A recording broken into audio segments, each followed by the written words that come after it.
It is that time, Irish Breakdown fans, Notre Dame fans. It is Sunday, August 28th, which means a week from now, Vince and I will kick off a show where we are going to do our first upon further review of the season. So we're kind of kicking off our game week coverage. We can't do an upon further review today unless we want to discuss that travesty of a game in Ireland yesterday with Northwestern and Nebraska. We're going to focus on good football this year. And we are going to do our 2022 season prediction show. We're going to have some fun. We're going to go through sort of superlatives, predict stats leaders. We're going to predict some stats for Tyler Buckner this year. We're going to do our MVPs, predict All-Americans. And then, of course, at the end, we will pick the Notre Dame record for the season. And then we will kind of finish things up with our college football playoff picks. So, guys, that is what we're going to do today. Of course, I am joined as always, by my guys, Vince D'Addario here on above my right shoulder, on your left on the top. And, of course, Ryan Roberts, our director of recruiting over there, over my left shoulder that way. And, guys, you know, it's been the offseason has kind of went by super slow. And then we got about 2 weeks ago, and I'm like, okay, we've got 2 weeks before the season starts. We got time to finish some stuff. And then, boom, which Vince is a football coach, Ryan is a former football coach. You guys know that that's last exactly week how it goes. You think it's going to go as slow as the rest of the year, and it doesn't. But the 2022 Notre Dame football season is upon us, guys. We're less than a week away. Can't wait, man. This is what we've been waiting for so long. And you're absolutely right. When, you know, all summer I'm like, Labor Day, it's so far away. And now all of a sudden it's like you blink and September is this week. Like we will be into September this week. It's like, how did it get here so fast? So we are starting our game day podcast and how we're going to do, you know, our game day week and all of this fun stuff. So I'm pumped, man. Like I'm settling into my nice Sunday night routine, you know, talk some ND football, get a good night's sleep, and just wake up for the week, man. I'm fired up. And Ryan, this is going to be your first season with Irish Breakdown. So obviously Ryan joined us at the very beginning of 2022 year.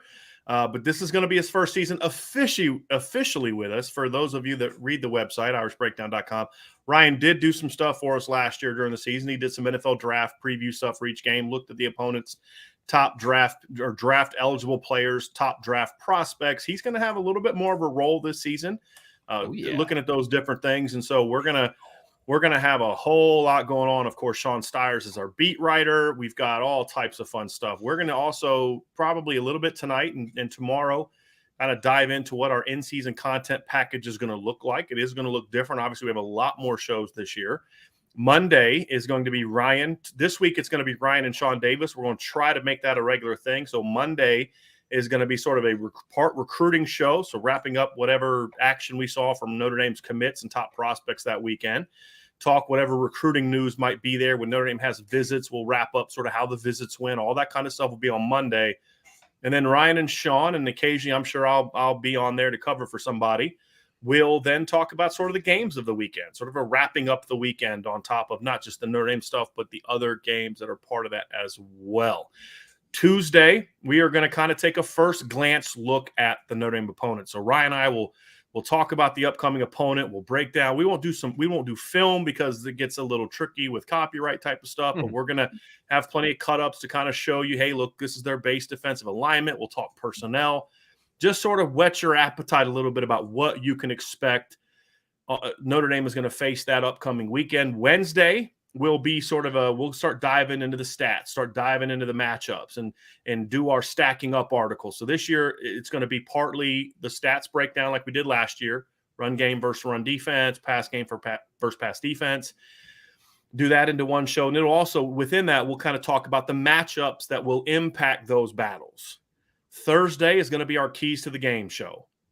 So Ryan and I will obviously dive into what we think are the keys to victory for Notre Dame on both sides of the ball.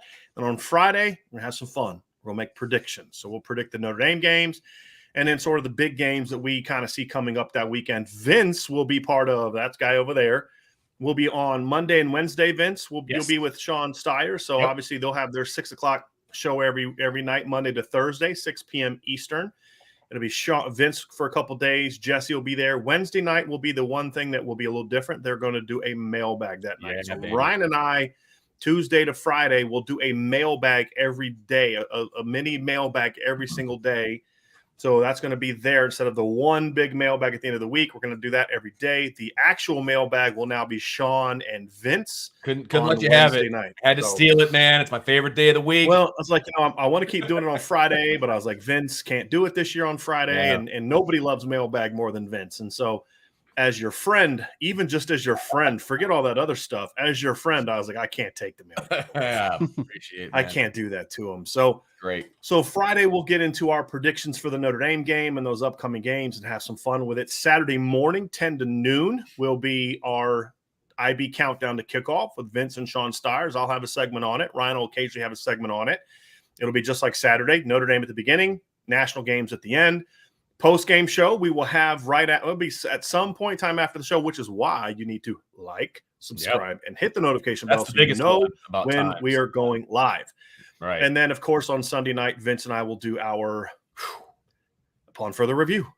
And if there's any commitments during the year, we'll be getting me and Ryan will be getting together to break those down. Right. So that is our in-season content plan. I cannot wait, guys. This is going to be so much fun.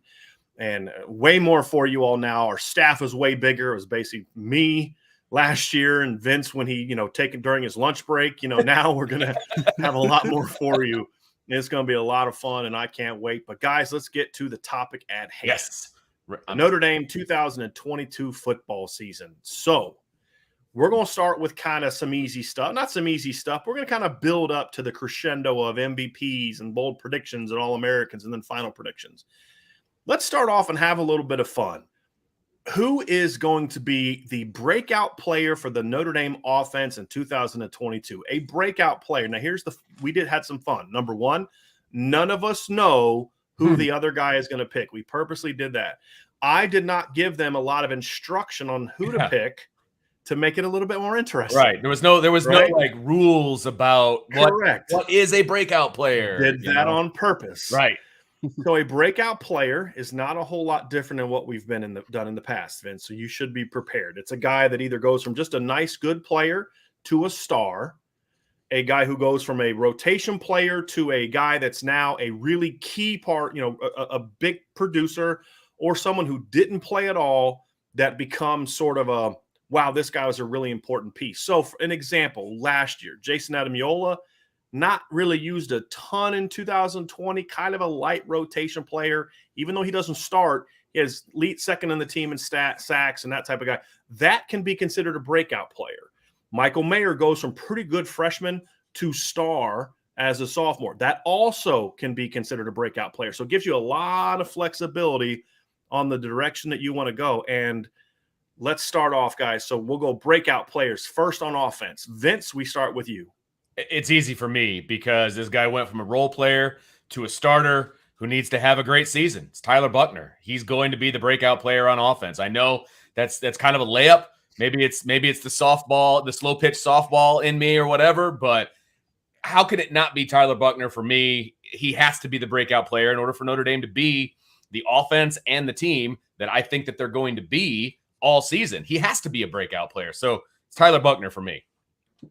See, Vince, I think we're completely on the same wavelength because I actually was kind of jostling between a couple of guys. And I mean, I'll say at first I had Lorenzo Styles Jr. listed as my breakout player, but then I had to defer to Tyler Buckner. I ended up changing it like right before the show because I'm like, he is the biggest key to the team, not only just the offense. Like, right. I think the team really depends on how good Tyler Buckner is this year. He's the quarterback, and it's going from a simplified, gadget role last year as a true freshman to starting quarterback is a big jump. And I think he has everything in it to be that type of star player. So I also went with Tyler Buckner. I mean, he was the definition of a role player, right? He had a role in the offense. That's what he did. Now he's a starter, and he has to be the catalyst for everybody else on offense for this team to be successful. It has to be him. Absolutely. I'm going to go a different direction. And I think both of you are spot on with what you said. But because you guys did that, I'm going to agree with you that he will be a breakout player nationally. But I'm going to go with a little bit of a sleeper breakout, a guy that maybe isn't getting the assumption that he's going to break out a little bit.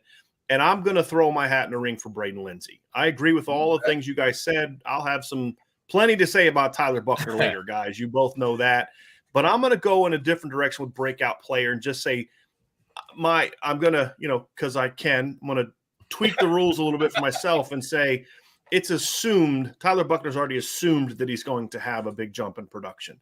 So what about somebody that maybe we're not talking about this year that I think is not going to just be a role player, but a guy that's going to be an impact player for this football team this year? I thought about Chris Tyree. I thought about Lorenzo Styles. I thought about Tyler Buckner, but I knew I had faith in you two that that's where you would go. So I'm glad you guys went where you did. I thought about Joe Alt, Blake Fisher, right? Sure. There was a lot of candidates. Yeah. I'm going Braden Lindsey and the reason is I feel like people have already a lot of folks have kind of written him off.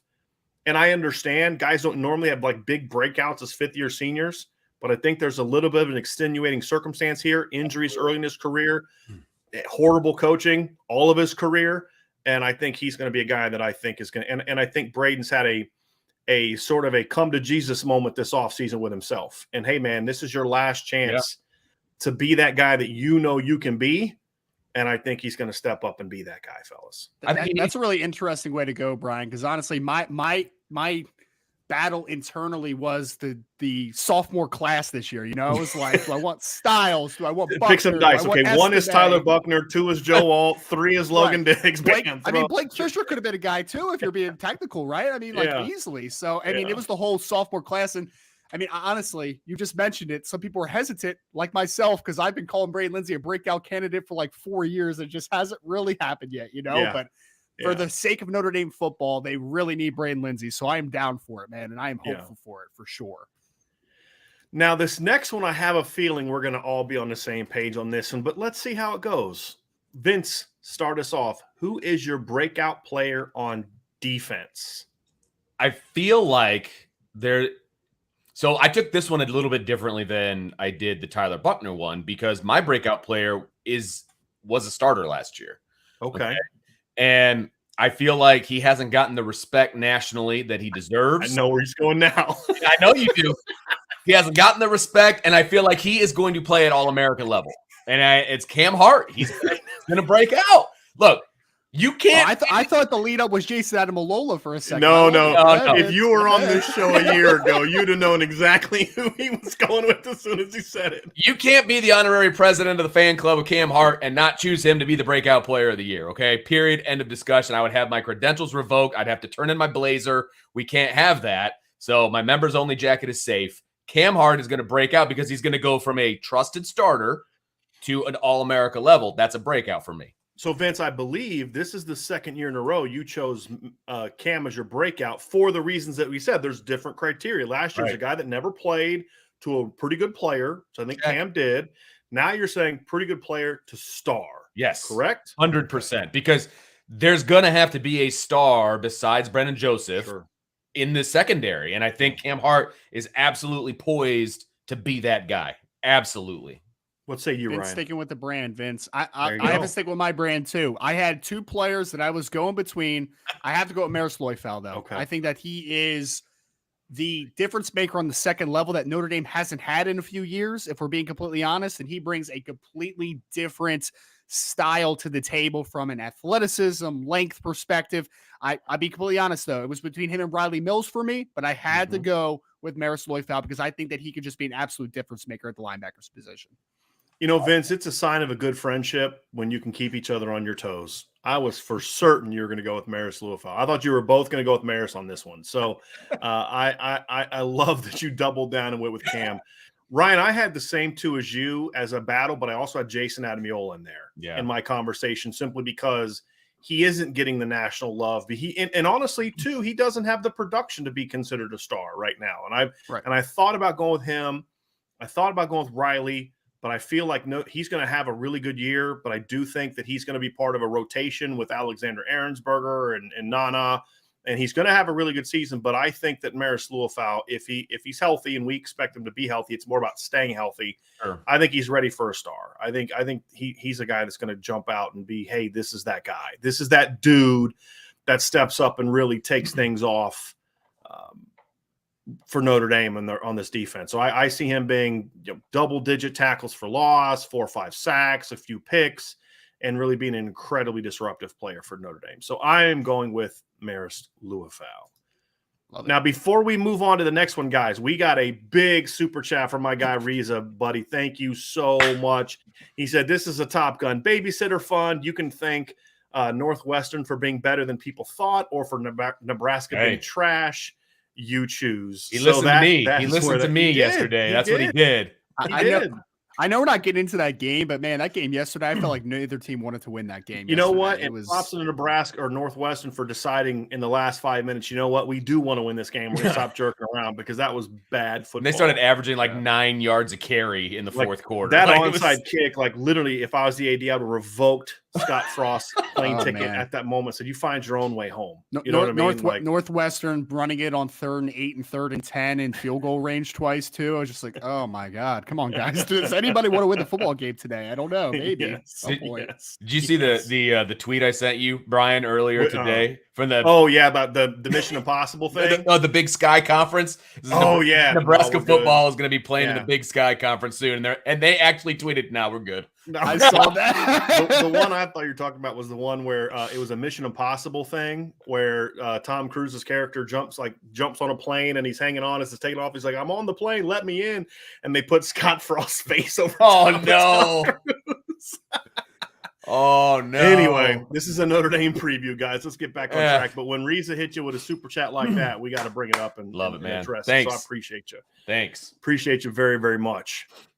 All right, fellas, let's move on to role players. Who is the top role player? We can define it a lot of different ways. He can be a starter who produces but is not considered. He's more of a complementary type of player, can be considered a role player. Avery Davis, for example, last year would have been someone that postseason I would have said, hey, you could make a case for him being the top role player, even though he was a starter. He was a complementary piece. Or it can be someone who's a rotation guy that you think is an integral part of your rotation. So, Vince, let's start off on offense. Who is your top role player? So I went almost completely different between my offensive role player and my defensive role player and how I defined it. But my offensive role player, I went with a guy who I think they're going to be able to trust in, third downs, somebody that Tyler Buckner is going to know and have confidence in and be able to go to almost as a security blanket anytime that he wants. And he's going from a non-starter last year to a starter this year and potentially the best receiver in the room. I picked Lorenzo Styles. And I know that doesn't necessarily what a role player is, but I feel like his role is the go-to guy in the receiver room. That's a role player to me, if that makes sense. That's the first thing that came to my mind. So I picked Lorenzo Styles here as my role player on offense. I think it's fair, Vince. Honestly, because I think there's some people some people may say, Lorenzo might end up being the guy in the passing game, right? But then some other people might say it may be a little more departmentalized, this guy might have this X amount of yards, this guy. So I think it's fair. Honestly, there could be a world where Lorenzo Styles is a really good player, but he's not the alpha of all the receivers, right? Sure. So I think that really fits in the role player. I went on the offensive side of the football I defined the running back room this year as kind of a platoon. Well, I don't want to say a platoon approach, but a committee approach. But yeah, right? Absolutely. So I can make a case, I think, for Chris Tyree, Audric Estime, or Logan Diggs for this category. I opted for Audric Estime because I think that his role in this offense is going to be very important. I think that he's the player that is going to wear defenses down, goal line, short yardage. He's going to have a really big role early on in those capacities, but then eventually I do think that he could be a breakout star down the line, right? But I think for the majority of the season, he's going to be one back in a 3-back committee, but then eventually he could take the step to being the guy down the line. So Ryan, you're kind of saying really good part of rotation, maybe in November, he really just is wearing teams down. You get late in the season, you ride him a little bit more in that late in the month as Notre Dame looks to put things away with their Exactly. He's a closer for me, Brian, especially down the course of the season where it's okay, now we're getting near the end. We want to keep Chris Tyree, as healthy as possible, maybe limit some of the touches. Logan Diggs coming back from a preseason injury. Want to make sure he's healthy down the stretch. I think he's the hammer. He's the closer, if you will. I think those were both great picks. I think we could have chosen Braden Lindsey for this one. I think we could have taken one of the receivers, Joe Wilkins, Jaden Thomas, some of those guys. We could have gone with any of the backs, right? I think you made a great point there, right? I think Zeke Correll could have been one because, again, starter, but not necessarily the guy, but really needing to be a quality part of it. I'm going in a little bit different direction, and I bet you neither one of you guys thought that I would go here. going Kevin Bauman. Oh, everybody I've talked to said he had a really good fall camp. He's not a guy that's going to go out there and catch 30, 40 balls this year, most likely. He may not catch more than 10, but he's going to be a really important piece of this offense. Whatever he does production-wise, it's going to be clutch. It's going to be a lot like what we saw from George Takis last year. I've heard that his blocking has improved. And if the things I've heard about Kevin Bauman are true this year, and he has upped his blocking now that he's healthy. He is kind of being an occasional playmaker in the pass game. I think we're going to see him actually produce more than George Takis, because one of the things that I've heard is they have a little bit more faith in his catching ability. George was a more dynamic player, but George apparently was a little bit inconsistent at times in practice. My rebuttal to that would be, yeah, but he never dropped balls in games. You know what I mean? So, I think the kid's going to have a breakout year for BC this year, but coaches got to have that trust, and I think they're going to have a little bit of trust in Kevin Bauman. I think by the end of the year, other guys may kind of pass him up for the pass-catching role, but his role as a blocker in the 12 personnel this year is going to be a very, very important part of what this team is going to do. There will be other role players, guys, that will produce more than Kevin Bauman. But as you and I both know, that number 2 blocking tight end is a very important, not sexy at all part of this offense. And I think Kevin Bauman's going to play it and play it well. It's not sexy, but it's important. I mean, say what you want about, Tommy Reese and his creativity and all of these different things. He's going to have 2 tight ends on the field, and he's going to have 2 tight ends on the field a lot. And, you can't take that out of his DNA when he's been play calling with that for so long, because you can do so many things with it. And I think he's going to do some different stuff with the 2 tight ends. It's not just going to always be 2 guys attached or 1 guy attached, 1 guy in a wing. It's not going to necessarily be your old school 2 tight end stuff all the time, but he's going to be a super important part of this offense. No question about it. Silently.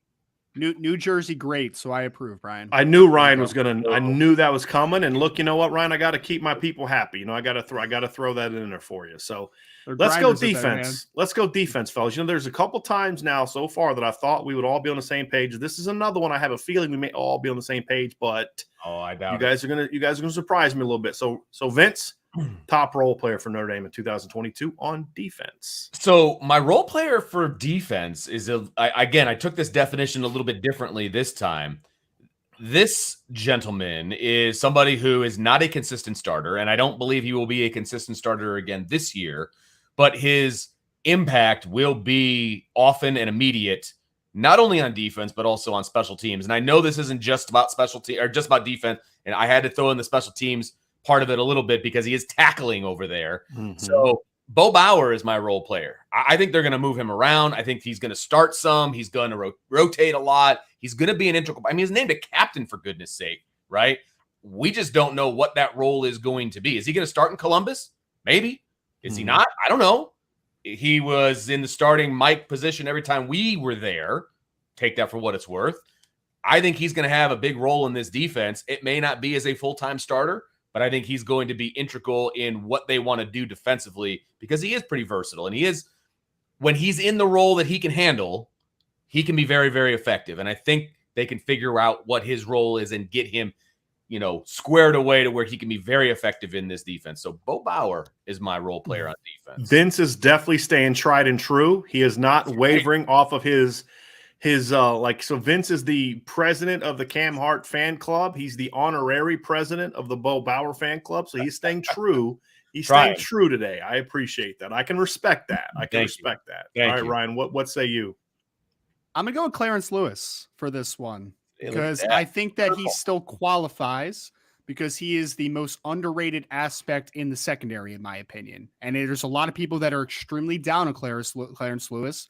And I think he has an opportunity to quiet a little bit of the skepticism, and to play good, solid football. Will he ever be the best player in the secondary? No, because there's a couple absolute studs back there with Brandon Joseph and Cam Hart. But I think the definition of a role player is a guy that just does what he does at a good, solid pace, and you can count on him, right? And I think for Notre Dame to be the best possible secondary they can be, Clarence Lewis needs to play solid to good football. So I'm expecting him to take a nice little jump, and to him to maybe not be the flashy part of the secondary, but to be a more consistent part of the secondary. So I'm going to go with Clarence Lewis and a little bit of a bounce back year for him. I'm kind of liking the fact that we're not all on the same page on these guys. I thought this show was going to be over in like 15 minutes because we were all going to pick the same guys. We're definitely not doing that. I honestly thought we were all going to go with Justin Adamiola. I really did. I mean, he's not a starter, right? I mean, he's a rotation guy. He runs with the seconds. Yeah. And I thought if somebody went in a different direction, they would go with Jordan Patel. Those are my two picks. It kind of came down to those two guys for me. I had Jacob Lacey written down. Jacob Lacey. Okay, that'd be a good one. That'd be a good one. I think Jordan Patel is interesting because if he can continue to do what he's been doing, I could see him being top role player. I could see him being a breakout player for Notre Dame this year. He could do a lot of different. He'd fall into a lot of those different things. I'm going with Jason from the trust factor. Like, I know he's going to play. I know he's going to be a part of this thing, and he's going to be a very, very important piece of the nickel package. He's going to be a very important piece of the rotation to make sure that Isaiah Foskey's not getting worn down, because you know you can trust him to put him in the game, and he's going to get pressure on the quarterback. So I'm going Justin Adamiola as my role player for this season. Now, I'm going to go a team role player, guys. See if you agree with me on this one. Ooh. We're going to go with one role player for the entire team, and I think it's kind of easy, and it's going to be Xavier Watts. Oh, he's the only kid. I think he's going to end up playing this year on both sides of the ball at some point in time. He's going to be a key member of the special teams. I think if they give him a legitimate shot on offense, he's going to catch balls this year. I think his number is going to have to be called at some point in time at safety or nickel at some point, and of course on special teams. So my team-wide best role player is going to be Xavier Watts. So I had to get him in here. Okay. Love it. So, guys, let's go with some newcomers. And this one, maybe we might finally get all on the same page. So I know at least one of these is going to be pretty obvious, but let's go. Now, it would have been a little different. So let's go freshman on offense. And I think it would have been a lot more debatable if Jadarian Price doesn't get injured. That's fair. I do think that's fair. And I think it might even be a little bit debatable if Eli Raridan didn't have offseason knee surgery. If he was full go from the beginning of camp till end, I think it'd be a little bit more debatable. But even then, I know where we're going. It's still going to be. Yeah, it's still going to be Tobias Merriweather. I'm not even going to lead anything up to it because it's obvious for everybody in the chat, in this room, or anybody that even comes close to following Notre Dame football. It has to be Tobias Merriweather, not only because of the depth issues at wide receiver, because the dude is good. I mean, he's really, really good. And I think even if they did not have the depth issues, it would still, I still think he's going to get playing time as a freshman. I still think he's the freshman of the year on offense. I just do. So Tobias Merriweather, even if those other two guys that you talked about didn't have any injuries, they were both going to be full go, et cetera, it's Tobias Merriweather for me. It still would have been. Not so fast, my friend. Oh. Just kidding. Tobias Merriweather. Easy one. Well, I do want to ask this, though. If Jadarian doesn't get hurt and the premise I said, and Eli Raridan is fully healthy this offseason, do you even think for a second about adding one of those guys? And the only reason I say that is because of the opportunity that is there at tight end with Mitchell Evans going down, the fact that Kane Barong had offseason surgery. Would it have changed anything for you guys, or was it ultimately going to end up being Tobias no matter what? I would have said personally, I would have had a big debate, honestly, internally with if Jadarian Price was healthy, because, Brian, you had gotten some intel that, like, Jadarian's pushing to start. He's playing. Yes, by the end of the spring, football. We were told that if he now part of that was Chris Tyree really wasn't there all spring, right? Sure, but that he was their best back this spring. That's what I was told. And I remember I was like, so hold on, so did Audric and Logan have bad springs? Like, no, they were fine. Logan was a little bit not 100% at the beginning of fall camp because he was coming back from a knee injury, but he was fine. Audric had a great spring. It was just that's how good Jadarian Price was, and we saw it in the spring game with that 50-yard touchdown on the screen where he just was like, okay, that kid's got some juice now. Mm-hmm. But at the end of the day, I still would have gone with Tobias. Yeah. You guys know he was my number one ranked recruit in last year's class, and the need at the position and he's going to get coached. And the good thing about Tobias is either way, he was a kid that came in a little bit more advanced than a lot of the freshmen that they've signed in recent years. This kid knows how to play football. Sure. So I've got to go with Tobias on this one as well, guys. No brainer. Let's go defense, Vince. I actually do think there's several more candidates on this side of the ball. There were definitely several coming into fall camp. I think at least one other guy has emerged through fall camp. So let's have some fun with this one. Of course, this one, now that I think this one was more debatable, is the one we'll probably all be on the same page with. But Vince, Let's go with defense. I went with the softball pick on this one as well. It's Jaden Mickey. I mean, he was the one that broke out in the spring. He had an advantage over some of the guys because he was, over Benjamin Morrison, for example, who is ascending during fall camp. I think that's who you were referring to. Mm-hmm. He's ascending. He has a chance of being on the field too. He has a chance of not being redshirted because of special teams and all of these different things. Mm-hmm. Absolutely. I think if he would have come in the spring, it's more debatable for me than it is right now. Well, I think it wouldn't be debatable. Okay. If he was here in the spring, I don't think it'd be debatable. I think it would be Benjamin Morrison. Okay, well, my point. Yes. Right now it's Jaden Mickey, and he's the number 2 nickel. He's going to play. And I love his swag. I love how he does things. I really, really do. He's shot himself up the depth chart. For me, it was easy. It was Jaden Mickey. My second place is Junior Tuihalamaka. Okay. I do think he's going to see the field, with the varsity this year outside of special teams. I think he's going to get some time at the linebacker position. I just don't know that he's going to get enough time to be the freshman of the year, quote unquote. Right. So I'm going with Jaden Mickey. Not only did me and Vince have the same answer, Jaden Mickey, we had the same top 2. Junior Tuihalamaka was going to be the second guy. For me, it's Mickey because he's taking advantage of everything from the spring into the fall, and he has the opportunity to play inside, to play outside. I think he has a very good opportunity to have an inside track towards playing time this year and to play a lot down the line. So he's my easy answer for this one. I honestly didn't even have much of a debate on this one. I wanted to mention Junior just because of everything he's done from his spring to fall, which has been fantastic. But I'm going to go with Jaden Mickey because I think there's a need at corner, and I think that he could potentially help fill it. Couple things for me. Coming into fall camp, it would have been more debatable for me with Junior but I think Bauer, from everything I've heard, has had a really good fall camp, and I think Bo is going to play a little bit more at Mike maybe than I thought he was going to beginning of the season. Fair. So I think that's one for me. I think Benjamin Morrison has had a great fall camp from everything I've heard. He's going to be a guy that's going to be hard to keep off the field, but I think Jaden Mickey's. I think Vince, you nailed it. The experience he had in the spring, getting action at nickel. You can actually do more with him now, moving him around more because of that advanced time. And he's just a good football player. So I'm going to go with Jaden Mickey, but look, Jalen Sneed's a guy that I think, could potentially, Ryan, be for the defense what you referred to about Audric Estime. Maybe he doesn't play a ton early, but by the end of the season could really work himself into a rotation, especially if we start to see like maybe Jordan Patel playing a little bit more as a pass rusher. So I think those are some different guys that I could consider breaking out for Notre Dame. And if there's an injury, obviously there's plenty of freshmen kind of waiting to be thrust in. Josh Burnham's a guy, obviously JT, if there's an injury at Mike, is ready to just become that dude. So, Tyson Ford is waiting in the wings if there's an injury up front. So there's some freshmen who could be thrust into a spot that I think they would thrive in. But I'm going with you guys. I mean, when I have to pick one, it's Jaden Mickey, just because I think, like you said, he'll play some nickel, he'll play some outside, he'll be part of the rotation. And he's a guy that I think is going to be a good freshman for Notre Dame this year. How good? That remains to be seen. Yeah. But he's going to get the most action and I think play the most and produce the most. So that's who I'm going with. Guys, let's go top big man next, right? Now, this can be anybody that's, I would say, let's kind of stick to the line for the offensive line. I'll say defensive line. If you want to go with a Mike, you can go with a Mike, depending on who that is. But let's go with top big man. For the Notre Dame offense, it's one of your 5 offensive lineman spots. Yep. Who is your top big man in the 2022 season? Who do you predict is going to, at the end of the year, we'll say that was their best offensive lineman this year? Vince, why don't you kick us off? Well, they have one preseason All-American, I believe, right, on the offensive line. It's Jarrett Patterson. I mean, he if all things were equal, and let's say Fisher was, the same age and he had as many starts under his belt. Same thing with Joe Alt, right? Those guys are still maturing. They're still getting better. I think they're still going to be really, really good. Don't get me wrong. But I just think that the stars have aligned for Jarrett Patterson. I think he made an excellent decision to come back to Notre Dame for this year, to get coached by Harry Hiestand. I think he's going to take full advantage of it. He keeps being named the best center in the country, even though he doesn't play center anymore, which is hilarious to me.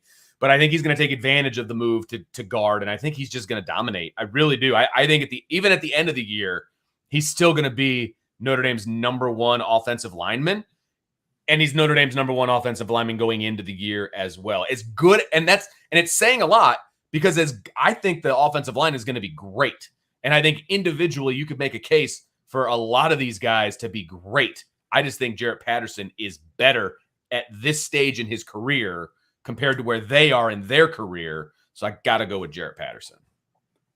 I consider Jarrett Patterson heavily. I actually went with Joe Alt in this one, which might be a little bit of a surprise because I think that you can make an argument that Blake Fisher could have the best highs of the group, but I ultimately went with Joe Alt, left tackle, who I think is just going to play so well from a consistent basis, like game in, game out, in a position that is just so important to this offense. I think that Joe Alt is going to have a rise this year. I would not be surprised by the end of the season if he's one of the best left tackles in all of college football, and that's not just sophomore left tackles, right? Like, I think that he has that type of upside. So when you couple everything with the consistency factor, the game in, game out approach that he has, and the fact that he plays left tackle, I went with Joe Alt because I think that he's just a very important player for this offense, and he might just be a little more consistent than Blake Fisher, maybe not the highs, but just across the board give you a calming presence at left tackle.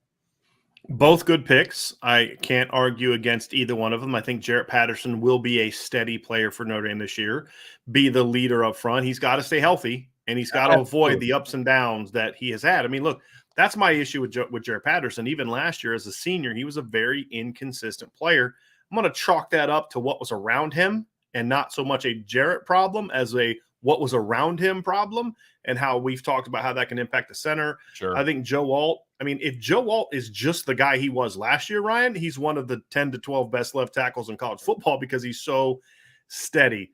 But I'm going dominance here, fellas. I'm going with the most dominant player. I think it's going to be pretty quickly. I think by the middle of the season, we're going to be talking about Blake Fisher being their best offensive lineman. And, you know, maybe he won't be as consistent, but he was pretty consistent in the opener last year till he got hurt. He was pretty consistent in the bowl game. He's been really good in fall camp from everything I've heard. He's playing a little bit of attitude. He's been involved in a couple of the scuffles, which I don't love scuffles, but I do kind of like the fact that Blake was playing with that edge that kind of resulted in some of those things. And I think that, to me, like, I always have a hard time handling fights, right? Like, because I'm not a big fan of like camp fights, and I just some people it's love like it. They eat it up. Yeah, and I know, and I'm not I mean, it's one thing for pushing and shoving. I'm talking like a fight where like helmets are getting ripped off, and I'm not a big fan of that. But spoken like a true offensive guy.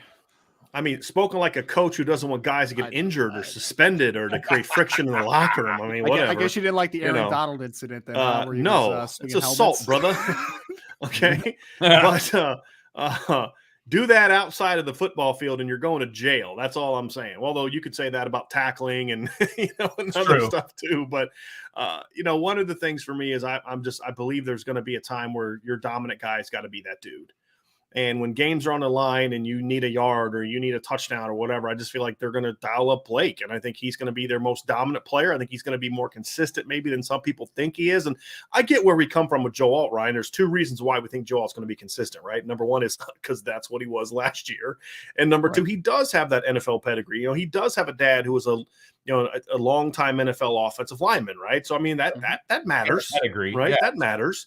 But I just feel like Blake has been pretty steady as well, and I think that he's got the dominance factor, and I just think that having a sixth-year guy like Josh Lugg right beside him is going to help him.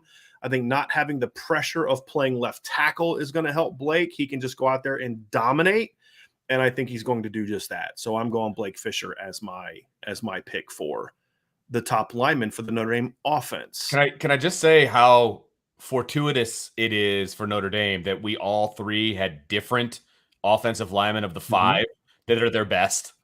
I mean, I hope we're having this argument at the end of the year. No, absolutely. But I mean, that has to bode well for, I mean, we had five to choose from. We chose three of the five, essentially. And I'm telling you, I have a lot of high hopes for this offensive line. And if this comes to fruition, then they're going to have a really good offensive line. And Brian, you mentioned Zeke Correll as your role player, right? The offensive role player, if I remember correctly, as a potential option. Yeah, as a potential option, right? Like, just all I need from Zeke is just be a solid player week after week. Don't make mistakes. Right. Just snap the ball where it's supposed to go. Do your assignment. I don't need you to be dominant. I don't need you to take a nose guard and blow him 15 yards off the ball. Just do your job. Just do your job. Let the dominance be with other guys. Let Jarrett dominate. Let Blake dominate. Let those other guys dominate. I think that's kind of what I want to see. And then, of course, Josh Lugg got to stay healthy. But, I mean, it's going to be a unit thing. But I hope by the end of the year we're having a debate about who is that guy. I hope it's not one guy, unless it's just one guy was like Quentin Nelson, right? Like, right. You know, we could have had I mean, Alex Bars was great in 2017. He was great at right guard. Mike McGlinchey was an All-American, but there was no debate that was Quentin Nelson. If it's that kind of no-brainer, cool. I'm good with it. But I actually kind of hope we're having this conversation. I'm like, you know, hey, man, this guy played well. This guy played well. What about your case? What about your case? I hope we're having that conversation at the end of the year.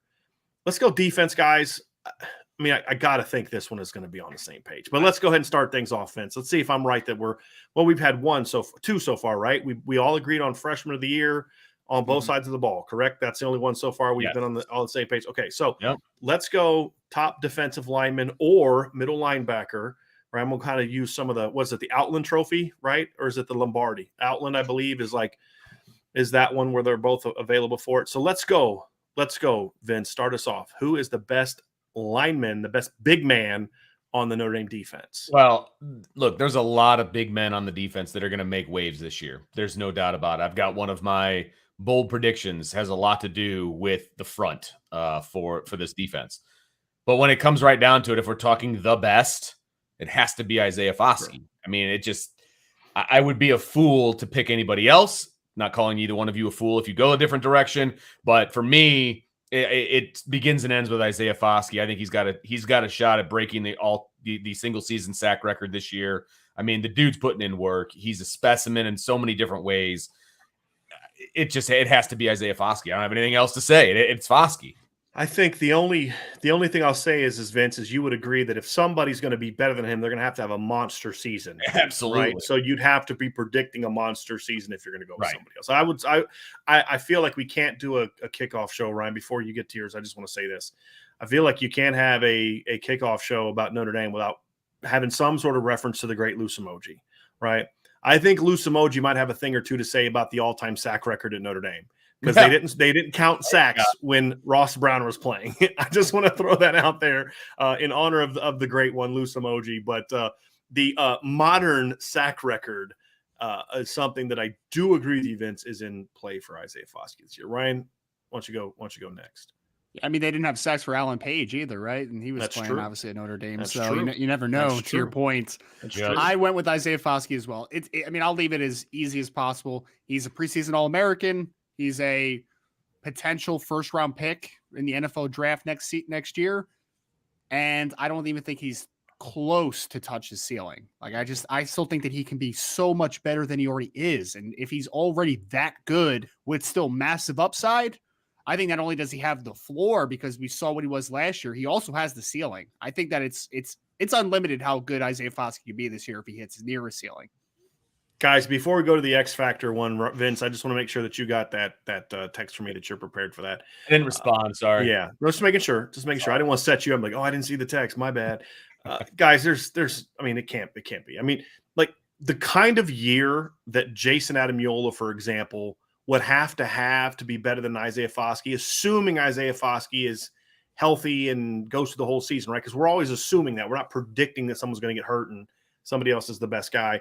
He'd have to have like an Aaron Donald type season to really be better than because Foskey's going to produce, right? I mean, he'd have to have 18 tackles for loss, 12 sack kind of year, and of course that's not quite what Aaron Donald had, but you guys get the point. It'd have to be a monster season for him to be better than Isaiah Foskey, even if Isaiah simply repeats what he did last year. That's the thing, is if Isaiah just repeats what he did last year, he's one of the 5 to 6 best defensive ends in all college football, right? I mean, even if he just repeats exactly what he did last year, because his usage, I think, this year is going to be higher. Like we talked about this, Ryan, you and I did a show recently where we talked about the Isaiah Foskey's sacks plus hits on the quarterback rate per pass rush was almost equal to that of Will Anderson.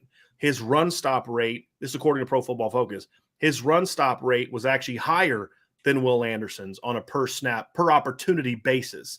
I think he's going to be used more this year, which I think is going to result in him. I don't know if he's going to have a lot more sacks than he had last year, but I do think we're going to see more tackles for loss this season. 3 or 4 more tackles for loss. So I can't go anywhere other than Isaiah Foskey, guys. It's a no-brainer. Right. So let's go with the X factor. That's what we're going to do next. We're going to start off with the X factor on both sides of the ball. And guys, this is exactly what it means. It's the X factor. He may not be the best player. He may not be the most valuable player, but it's the guy that you look at the end of the year, and because this guy stepped up, this team reaches full potential. if this guy doesn't step up, this team is going to have a chance to not reach its full potential. There's the obvious ones, and you can pick an obvious one, or you can think outside the box a little bit. So who is the X factor? And I'm very curious if Ryan and I are going to pick. I have a feeling Ryan and I might pick the same guy. So Vince, I should make a caveat. You can't say Tyler Buckner. If you had Tyler as your breakout player, you can't have him as your X factor because that would be easy. No, that's that would be easy. So let's look at a different one. Yeah, on offense and defense. Right. I think there's a no-brainer on special teams, right? Can we all agree that it's this one on special teams? Right. Right? Okay. John Sott? Yeah, I agree. Okay. So Vince, kick us off. Kick us off, Vince. I was going a couple of different ways in my head with this one. I wanted to go the obvious way, and since it was an X factor, go with Xavier Watts. But I don't think the season hinges on whether he's going to be good or bad. I see what you did there. Okay? I wanted to go that route because I am really high on Xavier Watts and what he's going to do. Okay, but I'm going to go with Chris Tyree here because I think Chris Tyree needs to be a dude. He needs to be a dude for this offense to be really, really good. He needs to be a dude in handoffs. He needs to be a dude in the slot. He needs to catch the football. He needs to be a well-rounded running back that we all know and seen him be. But if he's not that guy, I'm not saying that the rest of the running backs aren't any good. But if they want to be the best offense that they can be, I think Chris Tyree has to be that guy. Okay. Mine's Braden Lindsey. I think that's, look, I said I've been hurt by Braden Lindsey in the past, and of course I'm just being funny, right? Like I'm just trying to tell a joke there. But I think in the passing game, Notre Dame should be able to create some explosive plays this year because I think the pass protection is going to be better. I think there's going to be a lot of people that are going to be worried about the run game and about Tyler Buckner's dynamic ability to run the football as well. I'm going to go with Braden Lindsey because he's the type of guy that I think can take the top off, could work in the RPO game, do the screen stuff, do the gadget stuff. If he is what we think that he can be, what his talent dictates, then he brings such a different layer to this offense that is not available without him, in my opinion. So I think if Lindsey is who we think he can be, then this offense could be extremely explosive. And I think that they need him. That's a good one. That's a very good one. Vince, yours was a very good one as well. Look, what's the thing we always hear about Notre Dame? Like, oh, they don't have speed. They don't have speed. They don't have speed. Yeah. Well, okay. There's two guys in this football team more than any other that can kind of shut that conversation up for this particular team, and it's Chris Tyree and Braden Lindsey. They are two proven explosive playmakers, meaning they have proven that they can be explosive. We've seen, obviously, Chris Tyree already has 2 90-plus yard touchdowns in his career, right? We've seen his explosiveness. Braden Lindsey has a 70-plus yard touchdown in his career, a 60-plus yard touchdown in his career, and a 50-plus yard touchdown in his career. So we're not even talking about guys that we hope can be big play guys we have seen can be big play guys. I'm going a little bit of a different direction. I love what both of you guys said. There's nothing wrong with it. I'm going with Lorenzo Styles. And the reason I'm going Lorenzo Styles is because I feel like if Lorenzo is just a good, steady role player, I think some people in the chat talked about him as potential role player, people, maybe as a breakout player.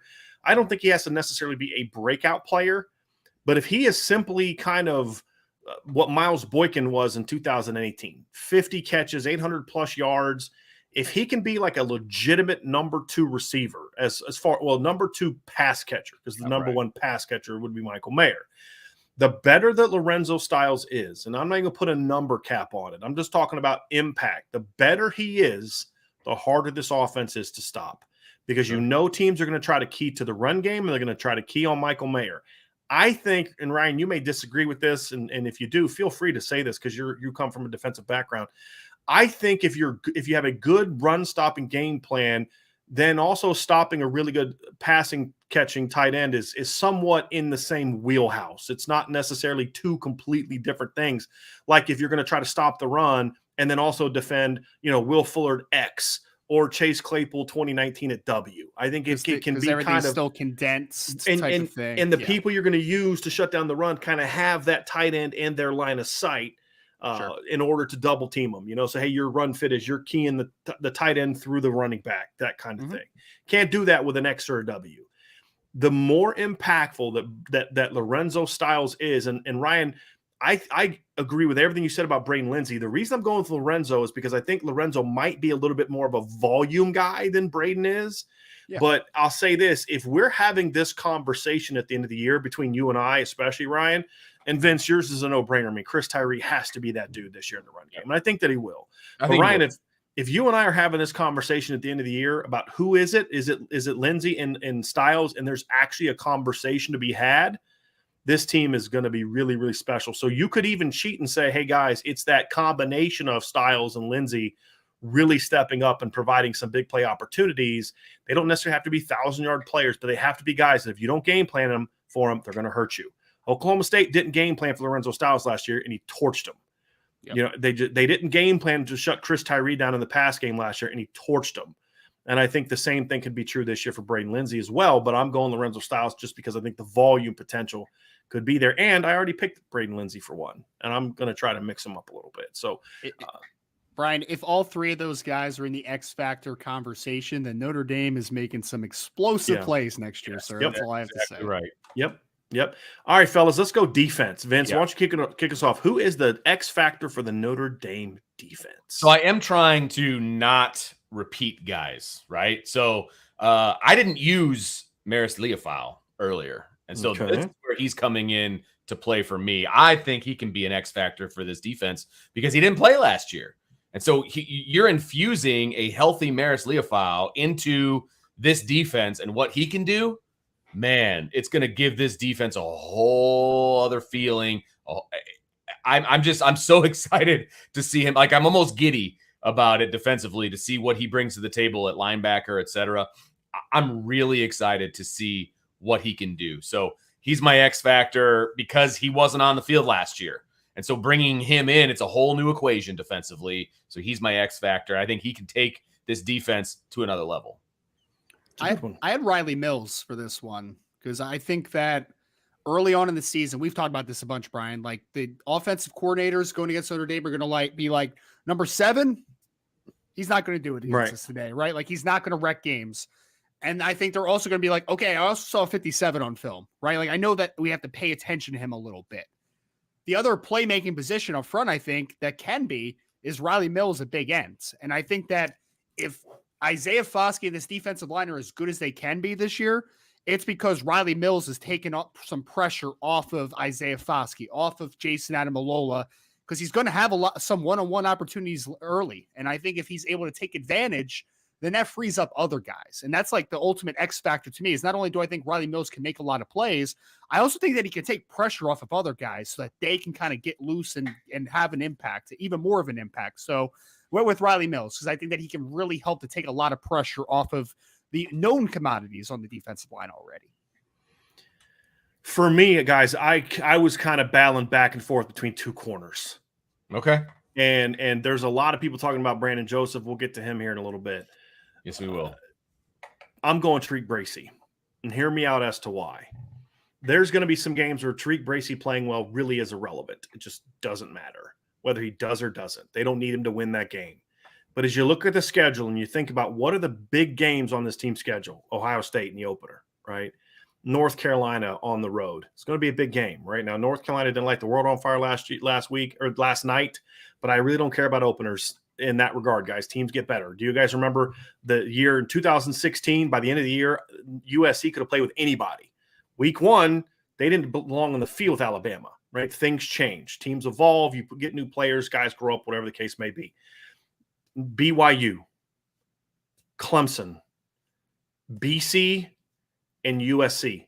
Those are the games, fellas, that are going to determine Notre Dame's season. And then if you get into the postseason and you're trying to win a championship, you may have a rematch against Ohio State again, and Alabama is going to be there.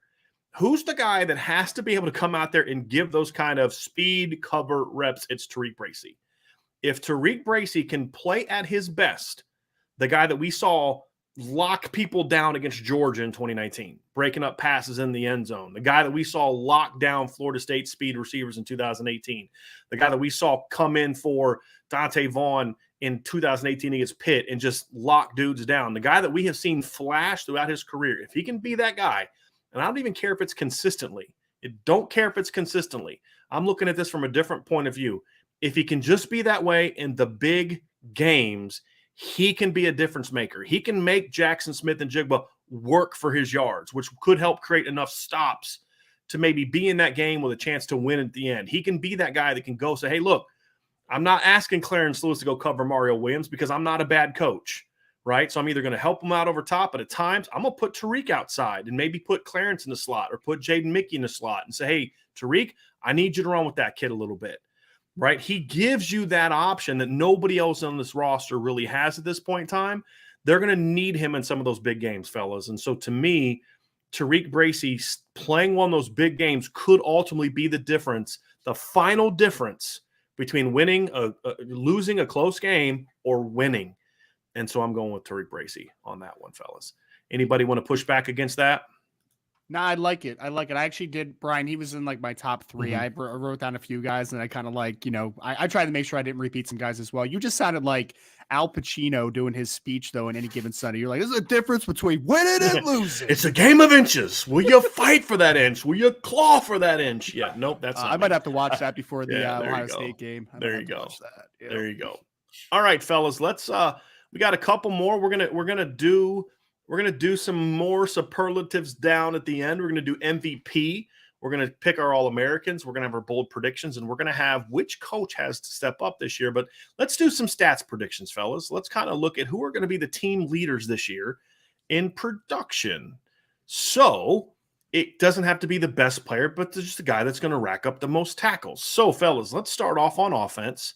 Who is going to be Notre Dame's leading rusher this year? I'm very curious to see how you guys are going to go with this one.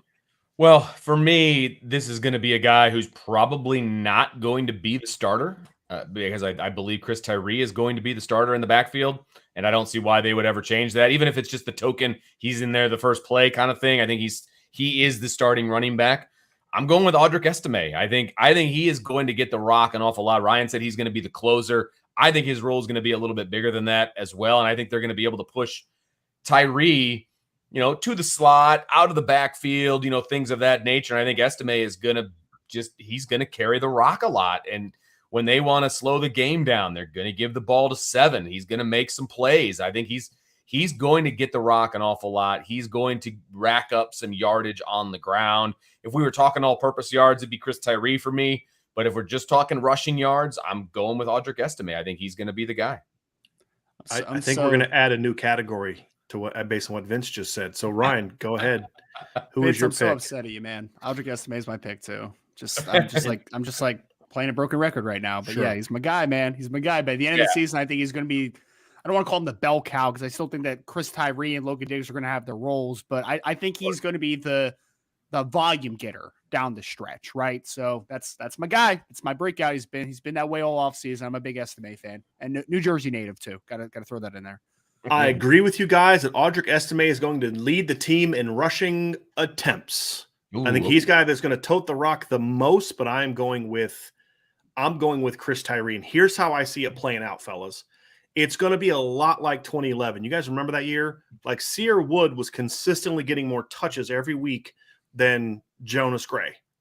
But like once Jonas kind of got rolling that year, he didn't need the same amount of touches to have more yards. And I still believe if Jonas doesn't get hurt against BC, he might have led the team in rushing there. He at least would have gone for 1,000 yards if he doesn't get hurt that year. So I'm going there, but I think Tyree's even more explosive than Jonas Gray. So I think that, I see kind of Estime averaging between 12 to 15 carries a game, somewhere around there. Sometimes it'll be a bit less because Logan Diggs will be hot. I think Chris Tyree will be hot at times, but I think that he'll lead the team in attempts at running back. I think Chris Tyree is going to be around 7 yards a carry, and he won't need as many carries to get there. I think that's kind of where I see this one kind of playing out, fellas, as I see it being a situation where Tyree leads the team in rushing yards. I think that Estime is going to lead the team in attempts, and I'm not done talking about Estime when we talk about stat leaders. So I do think he's going to lead in attempts. So let's go to leading receiver. And I'm purposely leaving these kind of open-ended. Yeah, I know you did. And I realized that as I look back. Yes. No. You it's all good. I'm going to go with what I had written down. Don't worry. So leading receiver for Notre Dame in 2020. So I read this as the leading person whose position is called receiver. And so I went with Lorenzo Styles. I think I'll give you a chance to correct it. I should have said leader. But see, I wanted to do it this way, Vince, because I didn't want to say receiving yards or receptions. Okay. But who's going to be their leading receiver, person who catches the football, who will lead the team in those categories, and you can go with that wherever you want to go with it. I think receptions is going to be Michael Mayer. I think yards will be I've got Lorenzo Styles in yards. So you're looking at it kind of like how it was last year, basically. Yeah, very similar. Because I do think Michael Mayer is going to catch a lot of balls, but I think the run after the catch, Lorenzo Styles obviously has Michael Mayer in a foot race and a little bit more, shaky in the open field. And I mean that in a good way, obviously like a shake and bake type of thing. So I think Lorenzo's going to get him in yards, and I think Mayer is going to get the receptions leader. Yeah, me and Vince are on the same spot here. I also took this as receiving yardage. So I also believe that Lorenzo Styles has the chance. I mean, I predicted him, Brian, earlier in the offseason. Like, I don't think 1,000 yards is out of the realm of possibilities. And I think that Michael Mayer could be more impactful than he was last year and still have around 800 yards, like 700 and something yards, and still be He'll have the impact catches. Don't worry about that. In red zone, third downs. Yeah. Anytime you drop a play for Michael Mayer, he's going to catch the ball because good luck stopping him is what I have to say about that. Yeah. Right. He's the safety blanket, red zone threat, whatever you want to call him. Michael Mayer is going to do what Michael Mayer does, but I think that's going to unleash a little bit of Lorenzo Styles, and he has the speed. He has the after catch ability. I think he's going to create a lot of explosive plays. So I'm in on the same pick, Lorenzo Styles Jr. So you guys are both saying you think Mayer is going to lead the team in catches and Styles in yards, or Ryan, are you saying both? So I couldn't hit the mute button. I also am on the same wavelength with Vince. I think that Mayer probably leads in receptions, but yards goes to Lorenzo Styles. So my initial pick, fellas, was the same as yours. Mayer in catches and then Styles in yards. I'm actually going away from that now. I think halfway through the year, that's exactly what it's going to look like. But because Lorenzo Styles is going to be doing what he's doing that leads you guys to think that he will be there, and because I have Braden Lindsey as my breakout player, and the fact that you have a running back core that is going to catch – Logan Diggs is going to be a weapon in the pass game. Chris Tyree is going to be a weapon in the pass game. I think we're going to see more receivers capable of helping this year. I think that's going to be the impact of Chancey Stuckey. It's not going to be that Braden Lindsey has a big year only or Lorenzo has a big year only. It's that you have 4 or 5 different guys going to be able to help you. Tobias is going to take some catches away. Where you look at last year, it's kind of like once you got past Style or Lindsey – and you had Lindsey, Davis, and Austin, you didn't really have any receivers that really impacted the game till later in the year when Avery Davis got hurt. Lorenzo Styles didn't do anything last year until Avery got hurt. That's not Lorenzo's fault. That's a coaching problem. But I think we're going to see the starters not only produce. I think you're going to see Joe Wilkins catch 10 to 12 balls. They're going to be really important plays. I think we're going to see Tobias, as the breakout freshman of the year. Last year, the freshman receivers, like I said, didn't do a whole lot until guys went out. I think we're going to see Jaden Thomas be a guy that catches 15, 20 balls this year. I think the receiver yards are going to be spread out a little bit more than they were last year, where you had Austin at 888. Then your next highest pass catching receiver was Avery Davis at 386 in only 9 games, and the next is 350. I think we're going to see that spread out a little bit more. And then I also was looking at it, and Mayer last year was second behind Austin, but we forget that he actually missed a game. So he played 1 fewer game and only had 48 fewer yards. Now, would he have gone for over 48 yards in that game? Who knows? But I'm going to go with Michael Mayer for both because I think the receiver production as a whole, guys, is going to be much better than it was last year. But I just think it's going to be spread around a little bit more. So I get where you guys are coming from, and I think they're great points. I'm going with Mayer on both. What about receiving touchdowns, fellas? Who are you guys going to take for receiving touchdowns? It's Michael Mayer, and I don't know that it's going to be all that close, to be honest with you.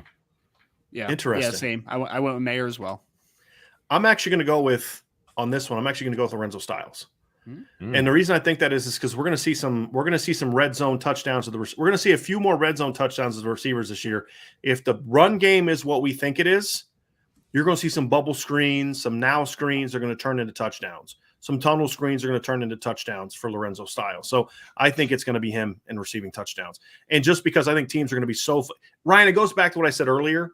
They're going to be so focused on the run that they're going to play through Mayer to the run in the red zone, which is going to be keying on him a lot, which I think he'll still have 6 to 8 receiving touchdowns. but I think Lorenzo Styles could get close to 8, 9. I mean, Austin had 7 last year, and I think Lindsey's going to be a much more sound every game player than Mike and Kevin Austin was. So I'm actually going to go with Lorenzo Styles on that one. So good selections. So Vince, you brought up an interesting one. Before we get to touchdowns, all-purpose yards, right? So let's go receiving and rushing.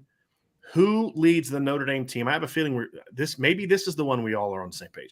Well, who leads the Notre Dame offense in all-purpose yards? Rushing, receiving, not special teams. Yeah, right. Not passing, just rushing and receiving. Who has the most? Well, I already tipped my hand, and I said that I thought Chris Tyree would have the most, all-purpose yards, and I still think that because I think he's going to be dynamic out of the backfield, both when handed the football and thrown the football.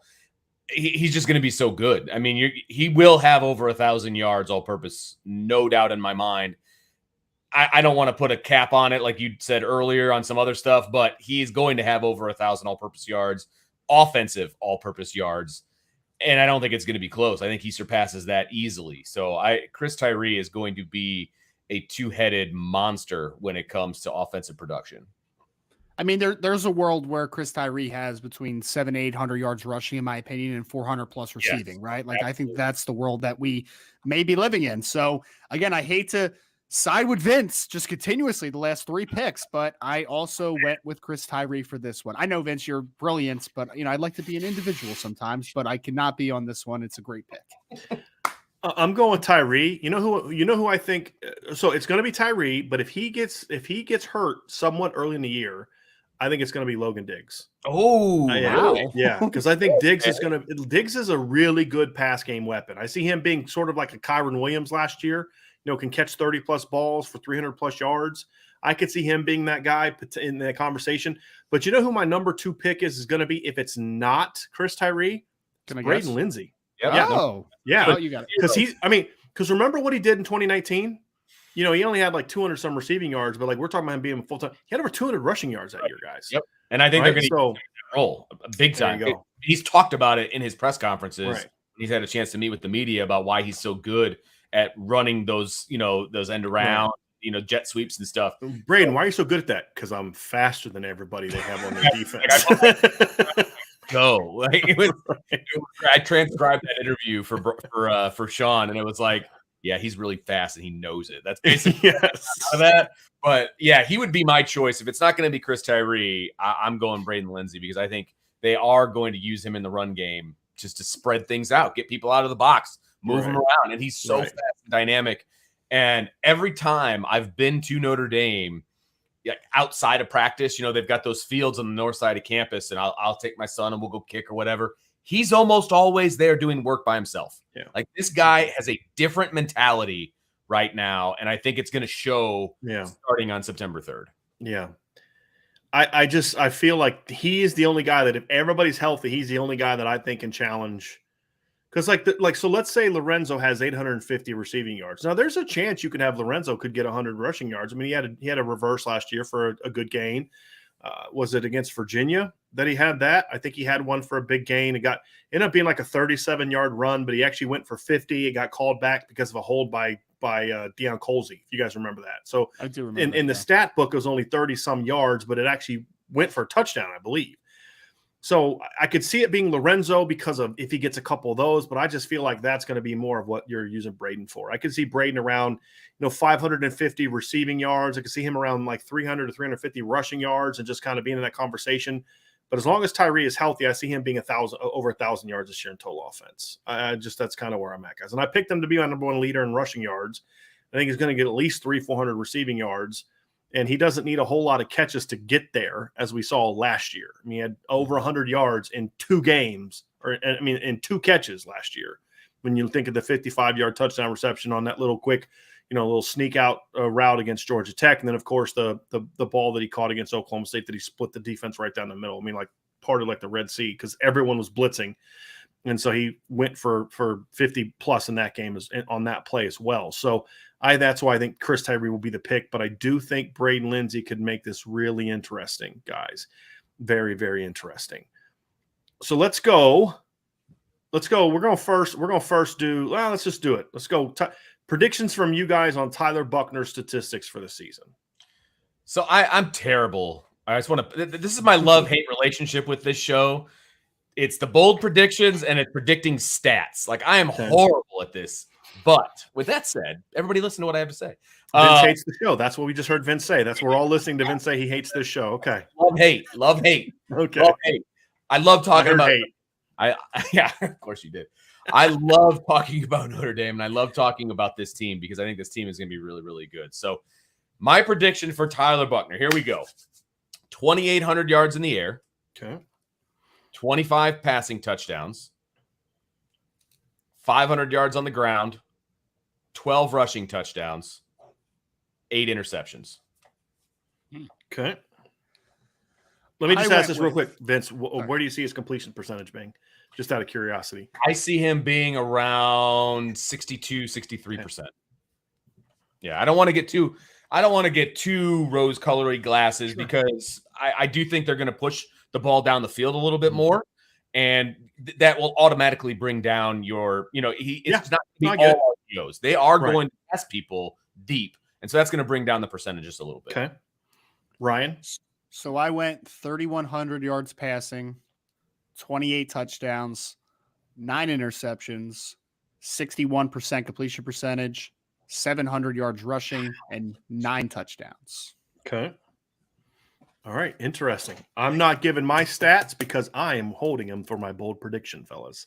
I like it. So let's move on to defense. Who leads the Notre Dame defense in tackles this season? This one is actually, I'm still not loving my answer, and I'll explain why. But Vince, who leads the defense in tackles this year? This one was tough for me too because I think there's going to be a rotation at linebacker. I still think it's going to be a linebacker. It's hard for me to go away from the guy who led the team in tackles last year in J.D. Bertrand from the will position. I think he is going to get the majority of his snaps at Mike, and I think that's going to lead to more tackles automatically, even though I don't know that he'll get as many snaps as he got last year. Because like I said, I think there's going to be a 3-for-2 kind of a situation there with Bo and Marist. So I still have J.D. Bertrand as my leading tackler. I still think he's going to be around the football an awful lot. I think he's going to be making a lot of just those routine tackles up the middle.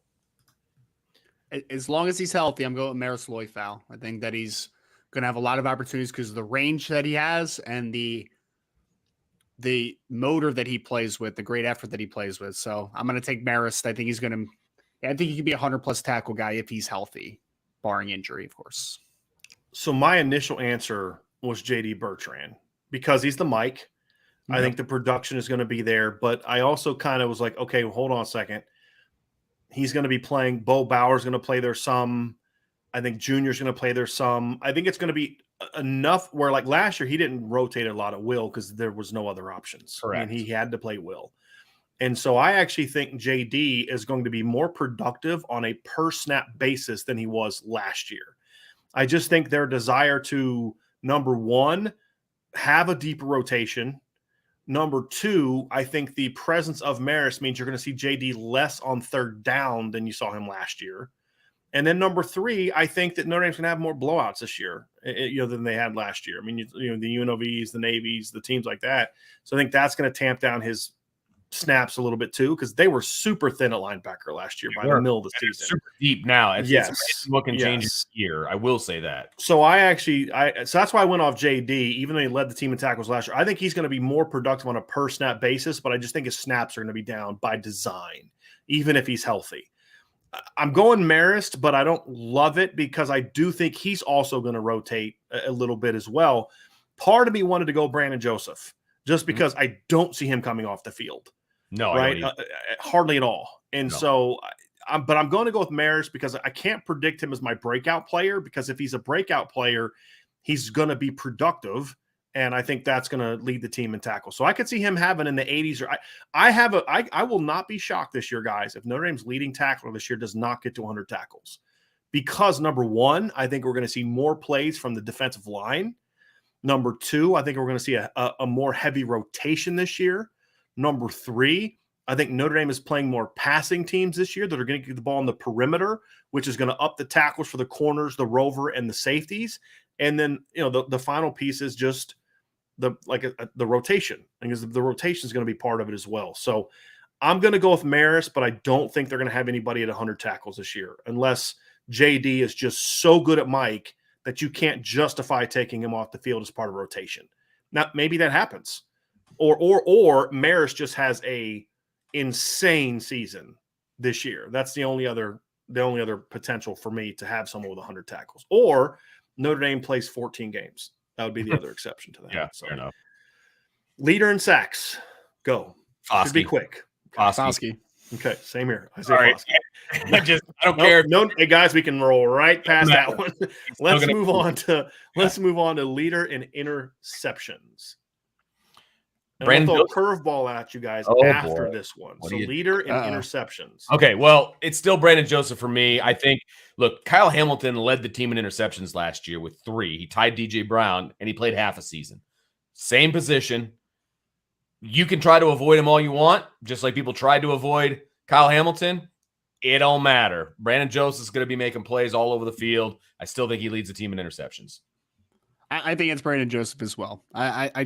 Look, the kid has 9 interceptions the last 2 years. People tried to avoid him in the passing game in 2021 with Northwestern, and he still had 3 interceptions. Like, he just has incredible ball skills. So, yes, going with Brandon Joseph. And we've seen it at practice. I mean, he's got them. Makes a ton of sense. Can't disagree with you guys. I could see a scenario in which 3 or 4 guys kind of are similar near the top. I'm going with a tie. I'm going with the tie at the top, and I'm going with Cam Hart, and I'm going with Tariq Bracy. I think they're both going to tie for like 4 or 5, right? I don't see someone picking like 8 passes off there. So those 2 guys are 4 or 5. A couple reasons. Number one, I don't think teams are going to throw at Brandon Joseph a ton. I think Brandon's going to be playing at center field a decent amount this year. It's just what I think. I thought about going with Clarence Lewis, but I don't think that was thinking maybe if he plays more field, I would be there because I could see tip balls and Clarence being in the right place at the right time. But I'm going with Tariq Bracy because I think he's, number one, going to have a couple tipped interceptions this year. Meaning, like a ball gets tipped at the line, he's playing right there in the nickel and he picks it off. I think he's also going to have some plays where he just beats a guy to a spot and picks a pass off, which is interesting because he's not a guy that's had a lot of interceptions in his career. He hasn't, but I think that's part of my sort of X factor breakout. So I'm trying to have some consistency in some of these numbers. You know what I mean? And Vince, if you're right in him, Cam Hart taking his game to another level, and I think because I do expect him to still be to the field, you're going to see some of those tip balls are going to go to him too. I think teams, there's more. And I think the other thing too is, guys, there are going to be more teams on the schedule this year, as we talked about earlier with the tackling. There's more teams on this schedule that want to get the ball out in the perimeter than what they faced last year. And because of that, there's going to be more opportunities for the perimeter, the field, and the nickel to make more plays on the ball. And when you look at like Clarence last year, he got that early interception against Florida State, but he's playing the field, right? That was as a field corner before they switched him to boundary. So that's why I'm going with my prediction for those 2 guys. I think it's going to be a tie with 4 to 5 interceptions with Tariq Bracy and Cam Hart. And I think Cam Hart's going to end up, he's going to have several early and not a lot late. Yeah, because I think by the end of the year, teams are like, and it's easier as an offensive coordinator. It's easier for me to avoid a corner than it is to avoid a safety, which is another reason that I went with Brandon Jones. But as a field receiver, it's going to be a little tougher to avoid. And where you're coming from, Cam, that's where I'm coming from. Yeah. All right, guys, let's go something else on defense. Who is going to lead the team in turnovers, total, fumble recoveries, and interceptions? And does your answer change? Because mine does. So, Vince, why don't you go ahead and start us off? Or if you guys need a second, I can go ahead and start. Okay, Ryan, why don't you go and start us off? Because I didn't tell the guys I was going to throw this one out there. This is new. I think I know where I'm at, but you go ahead. I'll give you the lead off here, Ryan.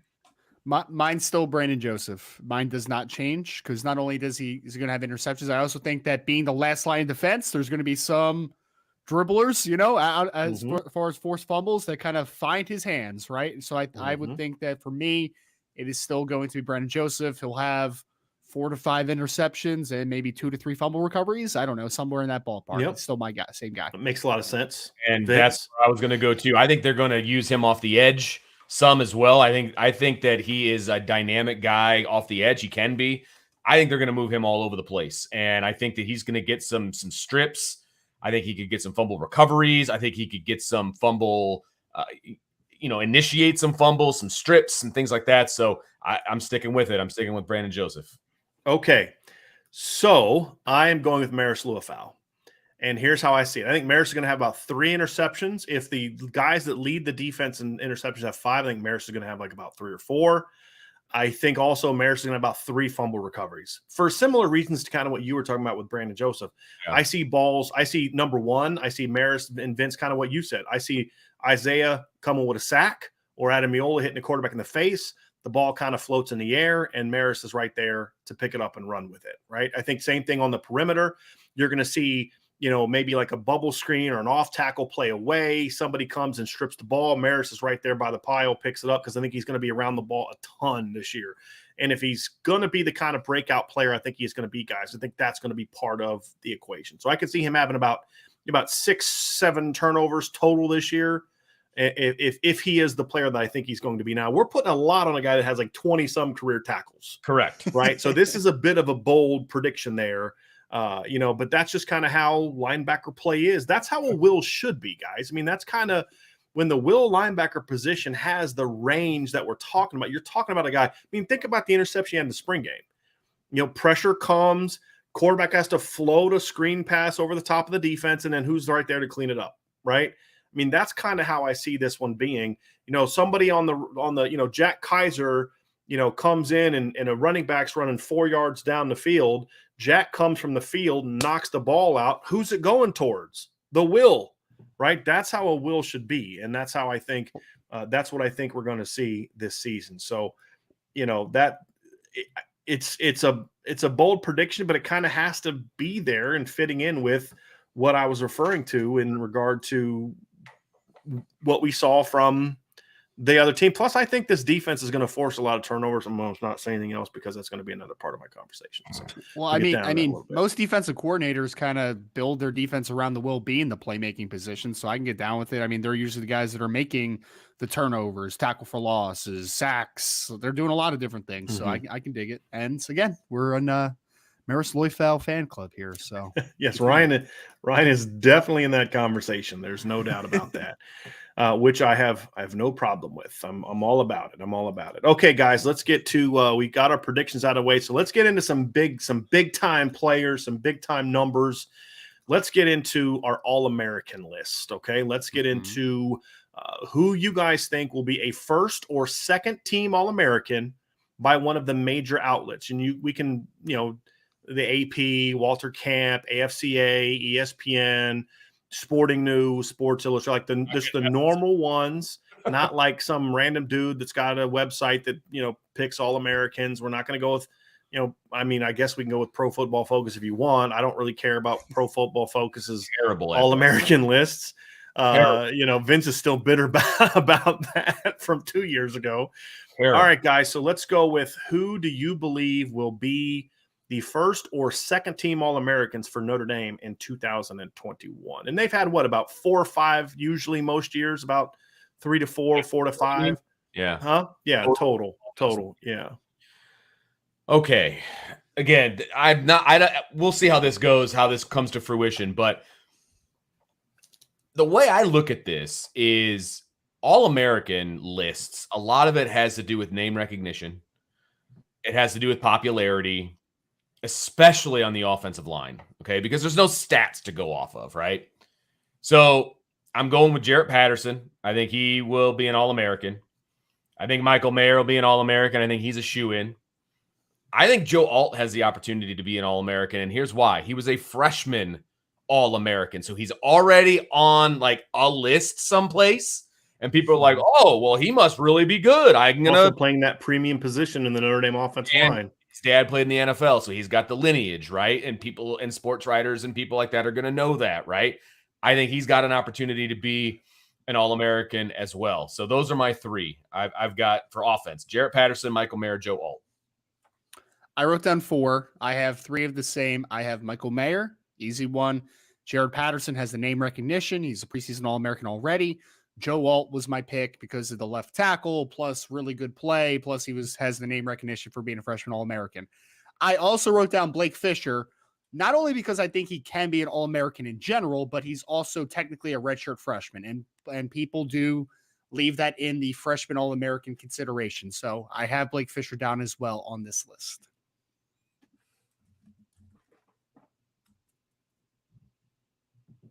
I got it. Thank you, Vince. Appreciate you. I am going to go. I've been back and forth on this, guys. I'm going with, okay, so again, this is kind of all playing together on what our predictions are going to be this year, right?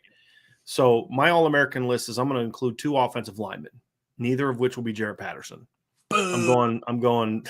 Well, I just don't know if he can. I mean, he's got to show me he can stay healthy for a full year, I'm going both tackles. I mean, I say the best lineman is going to be Blake Fisher, but I think your guys' point is accurate about Joe Alt. Look, we have seen this multiple times before, right, guys? I mean, we saw in 2020, Notre Dame had 3 guys, I think, earn All-American honors, I believe, on the offensive line. I know Aaron Banks earned some All-American honors. Obviously, Liam Eichenberg, I think, was a consensus All-American.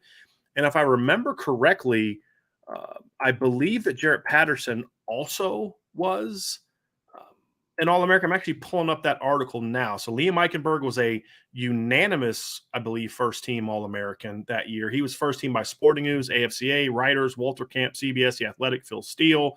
Aaron Banks was a first-team All-American by AP, AFCA, ESPN, second-team by Sporting News, Walter Camp, and Phil Steele. And then Jarrett Patterson was an honorable mention All-American, so he was not a part of that list. And then we saw 2 guys be named, but there was 2. And then a third guy was an honorable mention. That was just 2 years ago. Harry Hiestands back. We saw 2 first-team All-Americans again in 2017 with Quentin Nelson and Mike McGlinchey. Vince, I think you nailed it. It's about recognition. And now that Harry Hiestands back, if Notre Dame's offensive line is what we think it's going to be, fellas, there's going to be a lot of talk and a lot more spotlight on that unit. And the perception is, because what have we always said about All-Americans? It's kind of like a who are you and where do you play kind of list, right? And we all think Notre Dame's pretty good. There's going to be a lot of talk about the Notre Dame offensive line and Harry Hiestand and all that and who are going to be your dudes. And to me, it's going to be Alt and Patterson. If I was going to say one of my bold predictions was there going to be at least 2 All-Americans on the Notre Dame offensive line. And then that's how I remembered about the multiple guys. So that's not really that bold. They've done it twice in the last 5 years. It's not really that bold of a prediction. So, but I'm going to go, I think it's going to be two Notre Dame guys going to be All-Americans. It's going to be, I predict Alt and Fisher, but if it's Fisher and Patterson or Patterson Alt, it could be in that kind of category. I think there'll be 2 All-American offensive linemen, first or second team. That's going to be mine. Defensively, I'm actually going 3. Who did you guys have as your defensive All-Americans? Did you guys give all your defensive All-Americans or just do offense? Okay. Just offense. Let's go, Vince. That's what I thought. Let's go, Vince. Let's go with your defensive All-Americans. That's what you get. What goes around, comes around. I have 3 as well. You said you have 3 defense. I have 3 defensive as well. Isaiah Foskey's a no-brainer for me. Brandon Joseph has already been an All-American, and I think the spotlight of being at Notre Dame, and if he has the season that I think he's going to have, I think he's a shoo-in. And he's been one. Right. That's what I'm saying. He's been one. He's been an All-American. So he's already been on the list. So I think he has the opportunity to be one. And you know where I'm going with my third one, baby. Cam Hart, number 5, All-American. I mean, if you're right though about him being the breakout player for Notre Dame this year, then I think he'll be an All-American. Right. And Ryan, let me ask you this before you give me yours. Yep. Do you think there are enough high-profile corners to keep Cam for being an All-American if he does have that kind of breakout season that Vince is talking about? I mean, there's Ricks, but if Cam has the kind of year that Vince is talking about, do you think there's enough high-profile corners to keep him off the first or second team lists? It's kind of a weird. I think it's kind of a weird cornerback landscape in college football this year because I wouldn't say there's anybody that's like slam dunk, but you do have some name recognition guys to your point, like Eli Ricks and sure. Kaylee Ringo and Cam Smith from South Carolina is a player that has some conversation. Clark Phillips from Utah. Garrett Williams. I think Cam Hart has a shot though. I think he does personally, but who are yours though, Ryan? Yeah. So it's funny. I have 3 as well. One different than Vince though. I have Isaiah Foskey. I have Brandon Joseph for all the reasons Vince listed. And I have a freshman All-American in Jaden Mickey as my All-American, you sly dog. If we're going to do freshman All-Americans, then there is a no-brainer that Blake Fisher will be on freshman All-American list because freshman All-American lists include redshirt freshmen. Yeah, it's stupid that he's We don't think that they should. Here's the other thing. If some of you guys are right, or some of us are right about Audric Estime's production this year, because you know what we skipped? Yeah. We skipped who's going to lead the offense in touchdowns this year. And I have a feeling we're all going to predict either Estime or Buckner, correct? This is just going touchdowns that you're responsible for, not passing as well. Who were you going to go with? I was going with Chris Tyree on that. Tyree, okay, right. So if Vince, you and I, if we're right, Ryan talked about Estime being the leading rusher, though, correct? Yes, he is also a redshirt freshman. He will be a guy that will be in the consideration for the freshman All-American list. It'll be a little tougher there because there's a few incoming freshman backs and some redshirt freshmen that I think will have a chance to be that guy. And some kid for, some school, Georgia Tech or something like that, will be a redshirt freshman that'll break out, put up a lot of yards, and that'll get that too. But I think Blake Fisher is definitely going to be a freshman All-American. I like, Ryan, how you thought outside the box a little bit and went freshman All-American. That's a good one. Smart. I dig that one. And are there any Tobias could be in that conversation. I just don't know if his production is going to be enough. He's not going to have enough production to. If it was just true freshmen, then maybe we could have a conversation about Tobias. But I think he's going to have a tough time because of the redshirt freshman aspect of it. Sometimes I see linebacker lists for the freshman All-American that aren't incredibly crazy. So I was even thinking maybe Junior Toyolamaka if he has a breakout near the end of the season, if he ends up with 50 tackles, but it's not a crazy linebacker year, right? I don't think it's out of the realm of possibility, but we'll see. I'm going with we all have two of the same. We all have Foskey. We all have Brandon Joseph, but we all have a different third on defense. And mine's Marist. Again, I have to be consistent with my previous points, right? If Marist has a breakout and he leads the defense in tackles and leads the defense in forced turnovers, and the defense is what we think it's going to be, then I think that's an All-American season, either first or second team. Somebody's going to have him on a first, second team All-American list. I think that's logically that makes a lot of sense for me. So with Cam, my only issue with Cam, Vince, to your point, is I think cornerback All-American more than any other position is driven by either A, silly stats like Kobe Bryant last year, or B, reputation.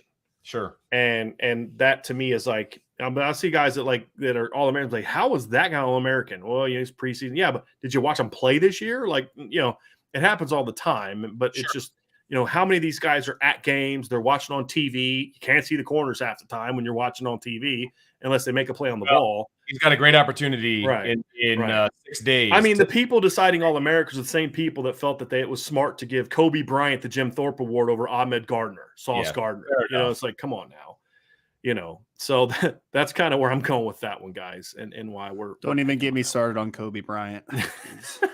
He's a nice player. But he wasn't even the best. He was arguably the third best DB on their team, much less the best DB. I don't even think it was arguable, to be honest. Because Ryan, you think Brian Cook was better than him as well at safety, correct? Brian Cook was a good player, man. He was. All right, guys. Last two before we get to our bold predictions. Which coach on the Notre Dame staff? Let me rephrase. Excuse me. Which assistant coach? Because if we just go coach, it's Marcus Freeman, right? Which assistant coach, and we'll pick one on offense, one on defense, has the most to prove or the most pressure? If Notre Dame is going to reach their peak, it's because this coach has a big year. Vince, let's start with you on offense. I'm not going with Harry Hiestand because it's expected. He's going to have a great year as a coach. Those guys are going to have a great year as a unit. I can't go with him. I just can't. He doesn't need to step up. He just needs to do what he does. Chancey Stuckey is my pick on offense because if the wide receivers aren't who we need them, who Notre Dame needs them to be, then this offense is not going to be what Notre Dame needs the offense to be. Plain and simple. Chancey Stuckey needs to be a guy. He needs to be a dude. He needs to teach these guys how to be receivers from the ground up. And he's doing that. Everything that I've seen in practice backs up the fact that he's doing it. But it still needs to show up on game day, big time, on Saturday, this coming Saturday, and then throughout the season. But he's got very small shoes to fill, but a lot of work to do. And so there's a lot of pressure on Chancey Stuckey as a second-year Division I wide receivers coach. And I think he's doing it, but we still need to see it. Small shoes to fill. It sounds uncomfortable. I'm going with Harry Hiestand. I am, because I think that he has the biggest potential impact on this team. He can help the passing offense, the running offense, because of how good – stop, Ryan. I'm trying to concentrate, man. Of how good this offensive line could have such a big impact on every facet of this offense. So although I agree, Vince, we know what Harry Hiestand is. He doesn't need to add to his resume. If we're talking about the best of what Notre Dame offensively can be next year, I think it's because the offensive line took a huge step up, because I can't lie, how bad it was last year is still ingrained in my mind. And that could be same for the wide receiver position, because it was also bad. Equally. But man, that offensive line was hard to watch last season. It was. I agree with that. At many points, not some points. I'm going Tommy Rees.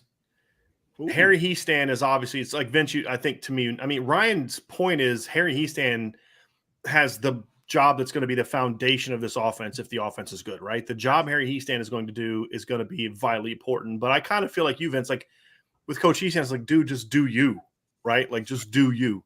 Right. I still think at the end of the day, if Coach Hiestand does a phenomenal job, there's a lot of other aspects that he's not touching.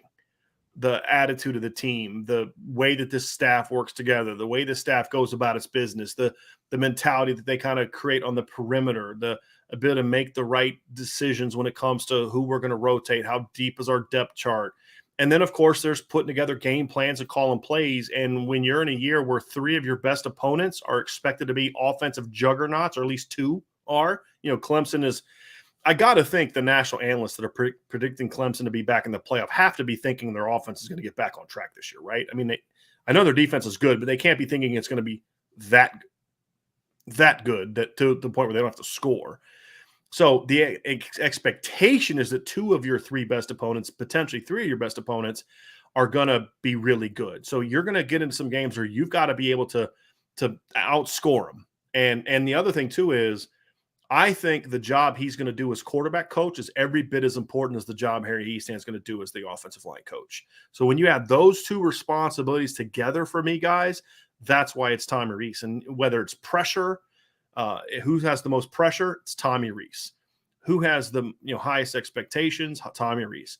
The guy who is the key to this offense taking that next step, it's Tommy Rees. If Tommy Rees is the coach that we think he is, because again, guys, we know what Harry's going to do, right? The offensive line is going to at least be good this year because of Harry Hiestand. But if Tommy Rees can be the director of this orchestra, right, making sure Chancey's doing what you do, Dalen, you do your thing, Jared, you do your thing, Coach Hiestand, you're my guy, you're my right-hand man.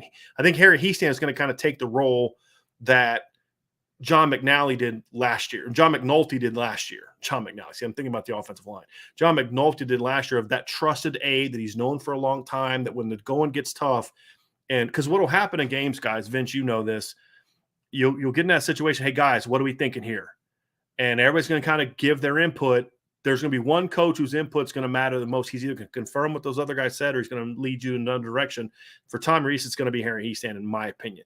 That doesn't mean he doesn't trust Jared Parker or Dylan McCullough or Chancey Stuckey or his GAs or whoever else. It's just when the game is on the line and Harry says, I can give you time, then he's going to throw the football. If it's a situation where you got to run the ball and Harry's like, we got to run this behind so-and-so, then guess what Tom Rees is going to call? Whatever Harry Rees told him to call.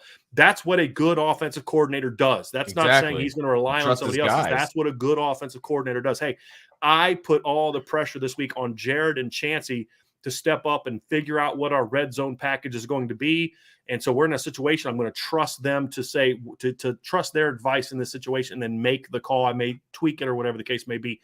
That's all the responsibilities Tommy Rees has this year. And if he thrives in them, and I think he can, but he's got to prove it, fellas. I mean, look, We all think Tommy Rees has a chance to do some really special things this year. He's an up-and-coming coach, but he doesn't have Brian Kelly looking over his shoulder anymore, holding him back, which was our perception of what Brian Kelly did.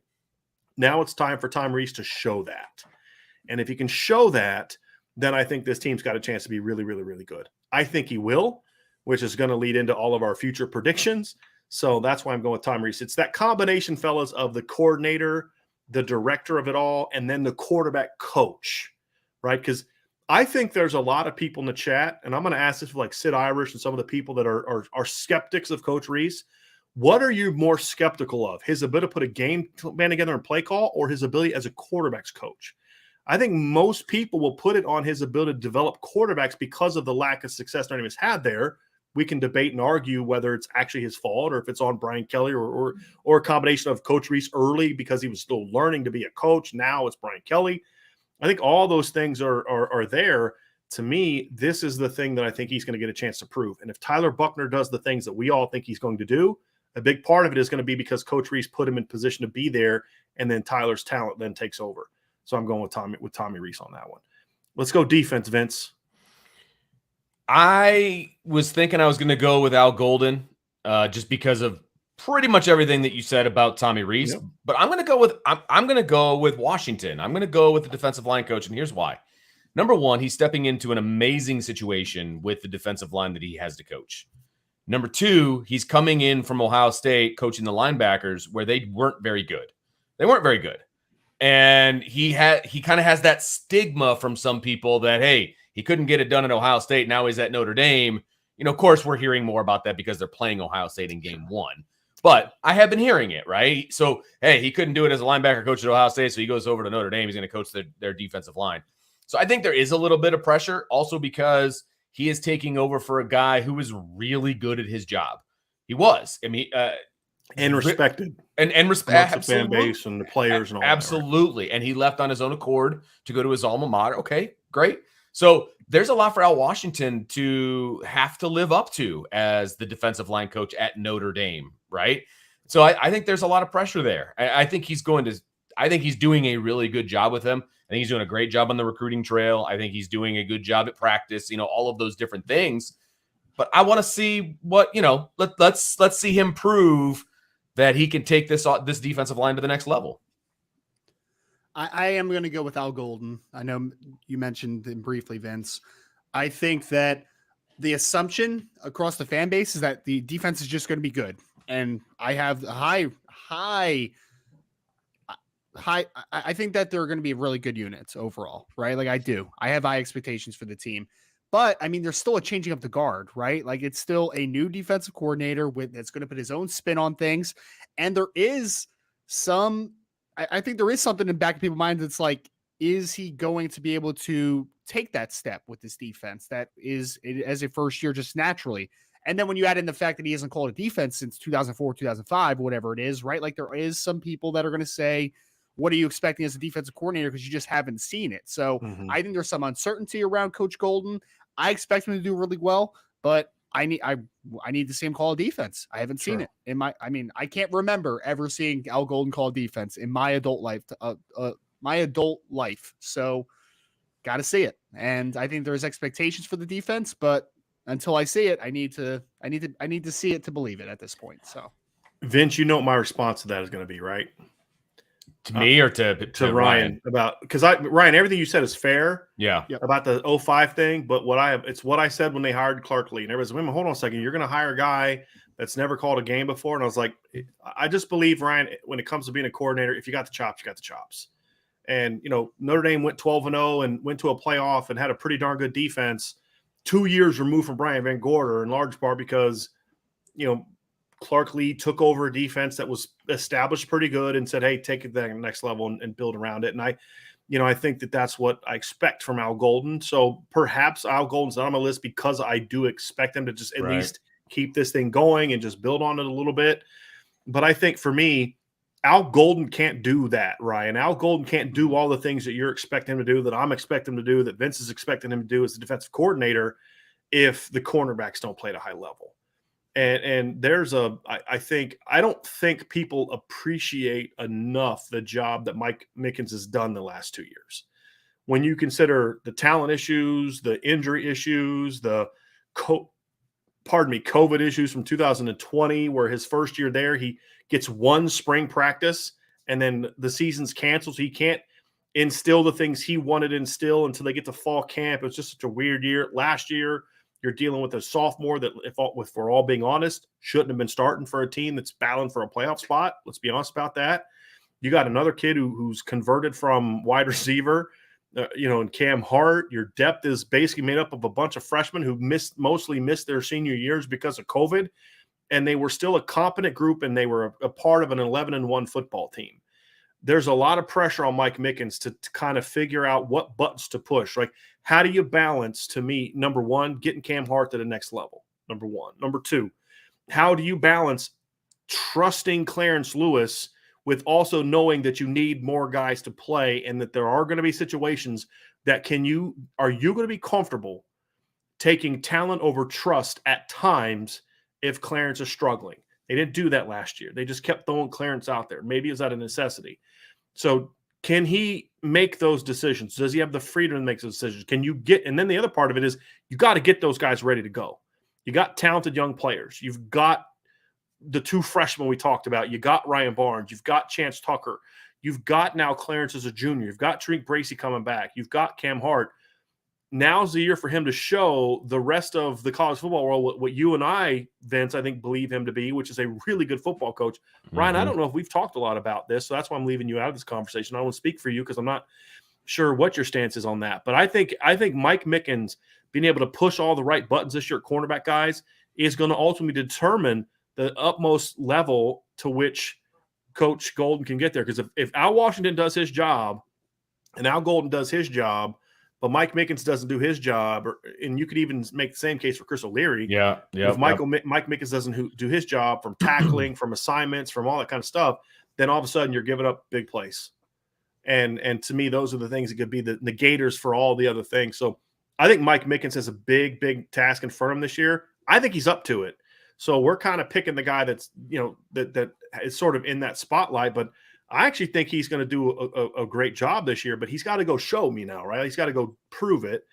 But I don't know if there's an assistant coach on this team other than Tommy Rees that has more. And part of Tommy Rees's thing is there are some people that's going to always judge Tommy. They're going to look at him 2 ways. One, he's Brian Kelly's boy, which if you know Tommy Rees at all, you know that's not true. And number 2, they still view him as a player and what he was as a player. And I think that's also unfair. I think those 2 guys more than anybody have the most pressure on them and could have the biggest impact on this football team.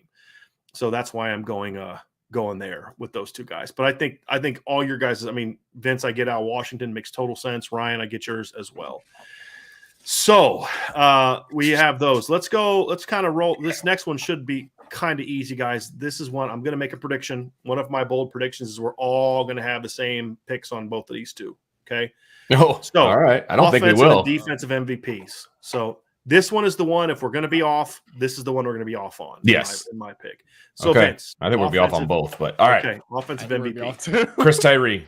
Chris Tyree, because I think he affects the offense both on the ground and through the air. I told you we would be. So I think he's going to affect the offense in the most ways. So that makes him MVP. That makes him most valuable to me. Tyler Buckner, starting quarterback, hinders on his success, this offensive football team. Okay. I'm going Michael Mayer because I think he is going to be – if he's got to play his game to make sure that everybody else is focusing on him and not everybody else. And he's going to be asked to make some huge plays for this team this year, and I think he's going to make them. So I had a feeling we might be off for that one. So my bold prediction there is off. Let's go defense, Vince. I'm not going Isaiah Foskey. So that's where you think I'm going. I'm going with Brandon Joseph. Okay. 2-time All-American, potentially. I think he's going to lead the team in interceptions. I think he's going to lead the team in turnovers. That spells MVP to me. So I got to stick with. We're on the same page, Ryan. I also went with Brandon Joseph, which I thought was going to be a little bit of the. So did I. I thought it was because it's valuable. This isn't most outstanding. Right, it's most exactly. valuable. And that's the way I took it, too. And I think a ball-hawking, smart, leading safety that's dependable, that can get everybody else squared away, that sees everything, is incredibly valuable. Right, and turn some of those Isaiah Foskey pass rushes into turnovers and those type of things.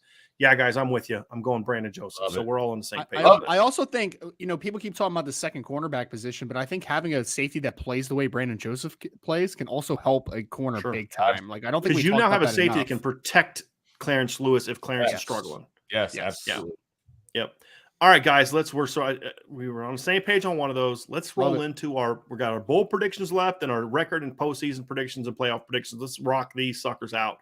Fellas. This is going to be interesting. Let's give our 3 bold predictions. So let's go 1 each. Okay. 1 each. We'll give our bold prediction and go from there. So we'll start offensively. Vince, what is your first bold prediction for the Notre Dame offense this season? So we've talked in the past about how the Notre Dame, or I shouldn't say Notre Dame, how an offense needs to carry a team once they get to the playoff. You need to be able to score points. I think this offense can score points. So my bold prediction is that the offense will average 39 or more points. We're close. Love Ryan? Love it. I went There will not be a single runner that runs for 1,000 yards, but there will be 4 that run for 500 or more. Ooh, that's actually not all that common. So that's an interesting one. Yeah. Mhm. I'm going to go with my number 2 first, just because, Vince, it's kind of all along the lines of yours. I'm going to say that this football team's going to average 40 points a game. So we were in the same. Yeah. We were on the same page. And then my third one kind of follows along with that. So I'll actually give my third one second. So, Okay. Vince, why don't you go ahead and start us off? What is your second bold prediction for the Notre Dame offense? I made it very clear that I am bullish on Xavier Watts. And so one of my bold predictions is specifically about him. I think that Xavier Watts will have 15 or more receptions, and he will have 2 or more touchdowns. Okay. I went with my second one. Tyler Buckner will have the most rushing touchdowns on the team. Interesting, because you said that one earlier, so that's definitely a bold prediction. I think I'm going to go kind of keep in line with what my first one was. So I'm actually going to go 2, 3, 1. My next bold prediction is that in 2 of the 3 big games that Notre Dame plays this year, in at least 2 of the 3 big games Notre Dame plays this year, Ohio State, Clemson, and USC, in at least 2 of those games, Notre Dame will score more than 30 points in those games.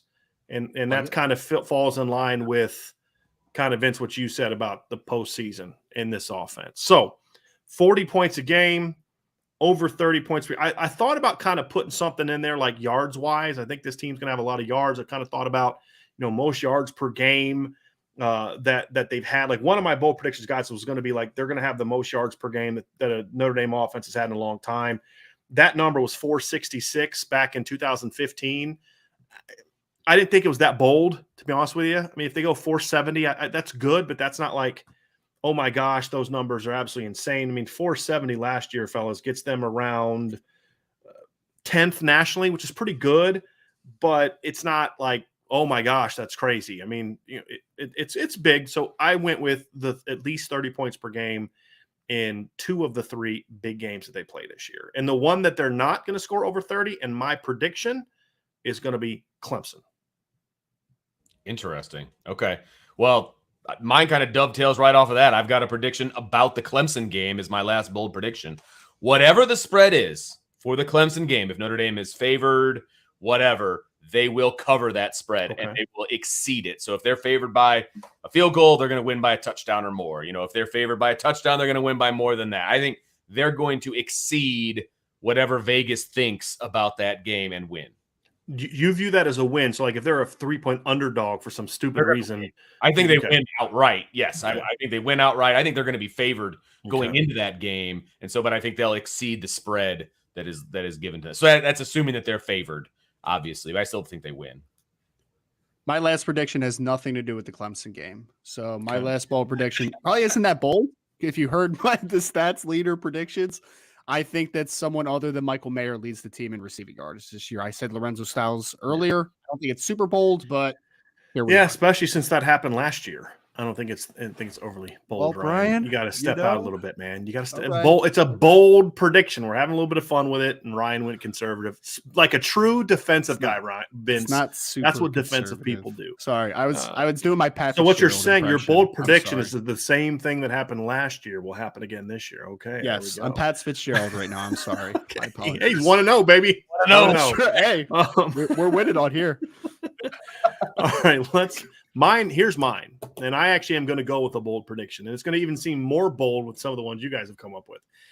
The reason I didn't go with my stats prediction for Tyler Buckner is because I decided to go bold with his numbers this year. Man. As long as he's healthy and plays every game, I think Tyler Buckner will have at least 4,000 yards of offense. Whether it's 32-8, 33-7, 34-6, somewhere around there. I think he will have 4,000 yards of total offense this year. So Ryan had what, 33-7, didn't you? I had 31-7, so I was at 3,800. So it's not outlandish. That's more bold, I think, than Michael Mayer. 3,800 yards total offense for a kid that's got 600 last year's. Yeah, pretty bold. Yeah. So I would have used that one, Ryan. So we'll insert that one and we'll put that one in as one of Brian's bold predictions instead of Michael Mayer does again this year what he did last year. Yeah, I was trying to increase the heat, yes, as I was going. yes. So I'm going 4,000 yards and 40 or more touchdowns. I love it. So same deal there. And this is a bold prediction is meant to be a bit like, okay, everything goes right. You know what I mean? It's not like if he doesn't do that, I'm going to be like, disappointing year for Tyler Buckner. It's a bold prediction. It's meant to be a little bit fun. I had Tyler Buckner for 37 total touchdowns. I had him 25. And Vince is thinking, no, that's crazy. I can't. No, but look, I mean, if he's around 35 and he's around 36, 3,500 total yards, that's a good season. That's it's going to be a really good football team. If he's at 3,500, I mean, because when we were talking this offseason, guys, remember I said, what's a realistic prediction? I said 3,500 and around 35 touchdowns, right? Like total touchdown, like 27 passing and 8 rushing, or 25 passing and 10 rushing, right? I think that's a reasonable expectation for the starting quarterback at Notre Dame, who, to go through a full season. So, but if we're going to kind of get bold with it, meaning like we think he plays above the just normal expectation if he stays healthy, then I'm going 4,000. And when I look at the kind of production that we've seen from quarterbacks, I mean, Ian Book had 3,300 the year before. He would have been around 36 if you'd have played a 13-game schedule. In 2019, Ian Book was around 3,580, right? In 2018, you look at him and Brandon Wimbush combined, they were around 3,900 that year combined, total yards. 2017, Brandon was only 26. 2015, Deshaun was at 34. Malik was at 500. So they were around 3,900 combined. So 4,000 isn't outlandish, but I do think it requires a lot of production, in my opinion. So minimum 4,000 total yards, 40 plus 40, a minimum 40 touchdowns will be my prediction for Tyler Buckner. Let's go defense. Vince, what is your first bold prediction for the Notre Dame defense? All right, I kind of have a two-parter for my first one. Okay. Two-parter meaning your one bold prediction is 2 parts, or you're going to go 1 and 2 together? Prediction has 2 parts. Okay. So I guess I have 4, kind of. But anyway, so it's the defense will have, as a group, more than 45 sacks this season. Okay, they had 41 last year, 31, 34, 34, and then I stopped looking. But so that is fairly bold. And then I also said Isaiah Foskey will break the single season record of 13 and a half. Okay. Modern record. I agree that those things kind of would have to go hand in hand, Vince. I mean, you need, if you're going to have that many sacks, you need at least one guy to have a bunch of them. Absolutely. I agree with that. I agree with that. Vince, you're such an overachiever, man. 4 players with 7+ sacks is my first one on the team. Okay. I mean, they had 1 last year, and they had the most sacks they've had in over a decade. Right. So yeah, that's I actually don't think that Foskey's going to have this crazy total. I think it's going to be a little more balanced. So that's kind of my reasoning there. Okay. I'm Ryan. I'm kind of with you, just because it's kind of like why I don't think Michael Mayer's production is going to be this absurd 1,000-yard season. Not that he's not capable of it. He definitely is. He's a phenomenal player. It's just more about, I think, the attention that he's going to get is going to be something that, to me, makes it harder for him to do that. Now, to Vince, I don't think Foskey – Ryan, well, let me ask you this, Ryan. Yeah. I don't think Foskey breaking the sack record necessarily goes against what you just said either, because it's 13 and a half. Yeah, it's not that high of a number. Yeah. I mean, and Justin Tuck, if I remember correctly, didn't he do that in like 12 games? Did Notre Dame make a bowl game the year that he did that? Or he did that his second – he didn't do that his last year, right? I think he did that in 2003, correct? He had like 20-something total ones, but I don't remember. Correct.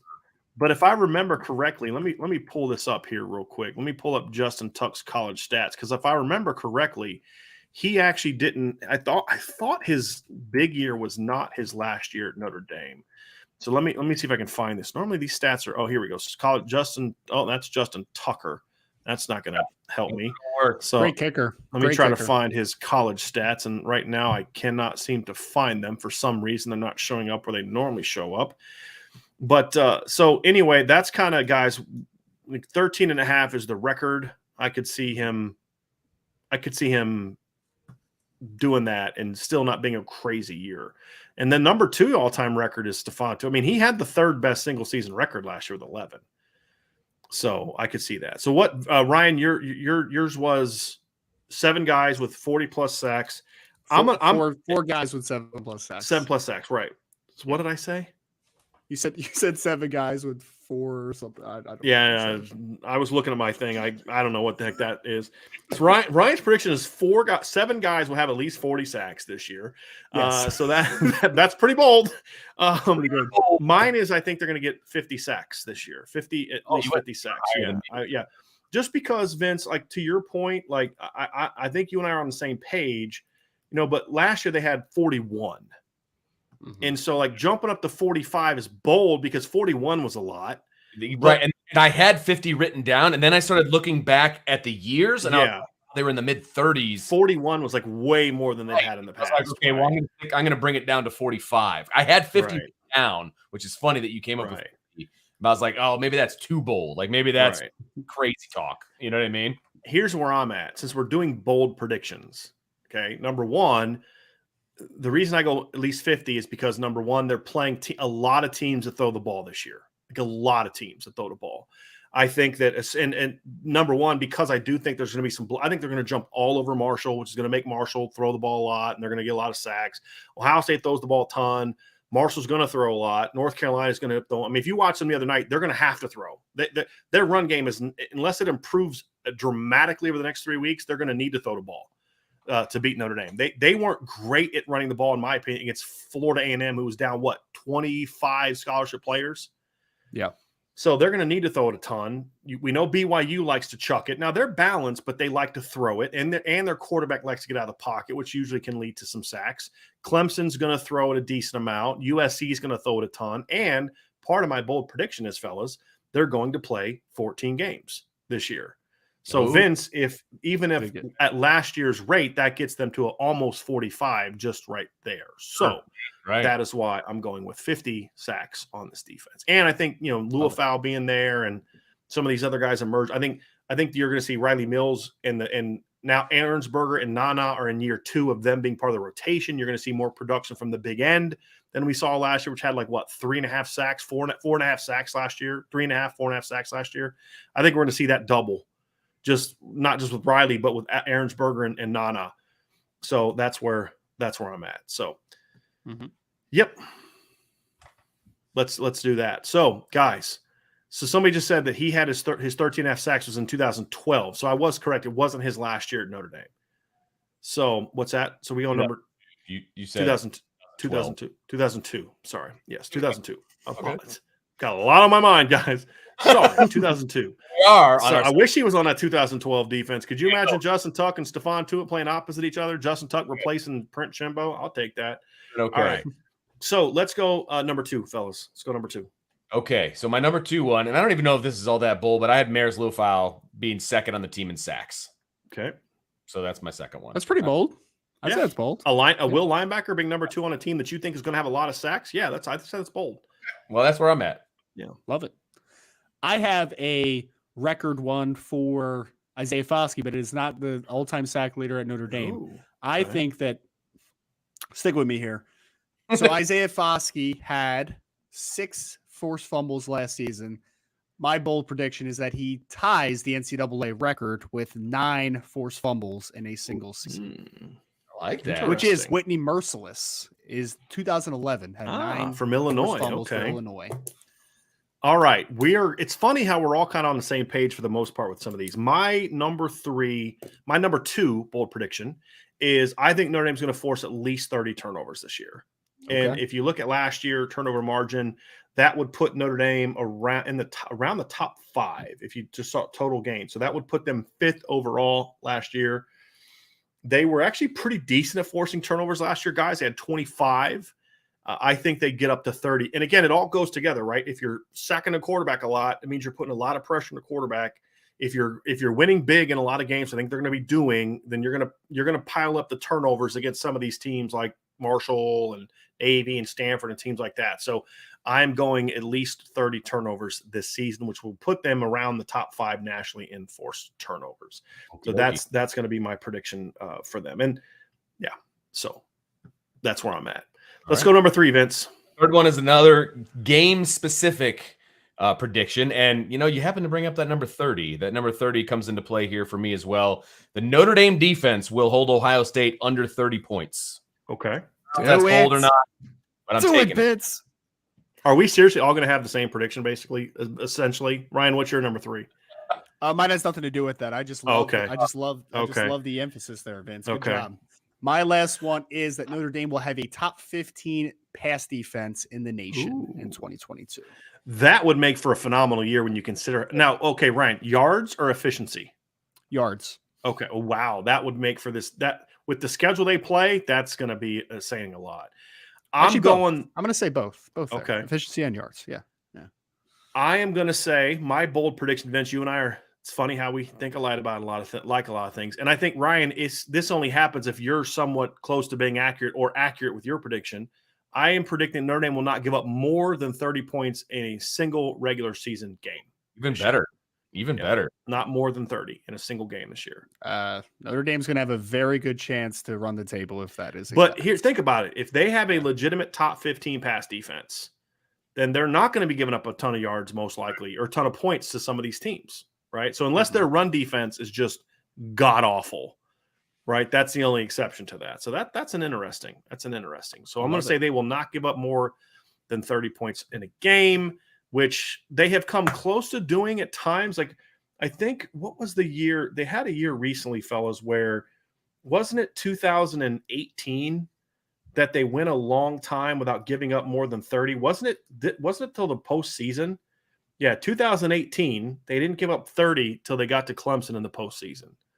Now, the difference is, I think this year, the defense, they're playing better offenses. I mean, the best offense they played in 2018, can we all agree, was Syracuse that year? I mean, that team scored over 40 points per game, but it's Syracuse, right? Like, Michigan wasn't a potent offense that year.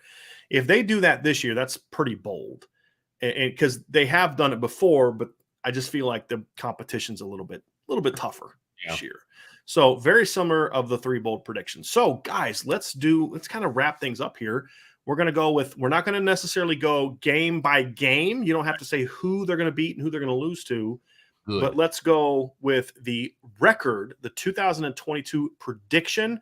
What is your prediction, fellas, for what Notre Dame's record will be, and regular season record will be in 2022, followed by what you think their ultimate postseason destination will be?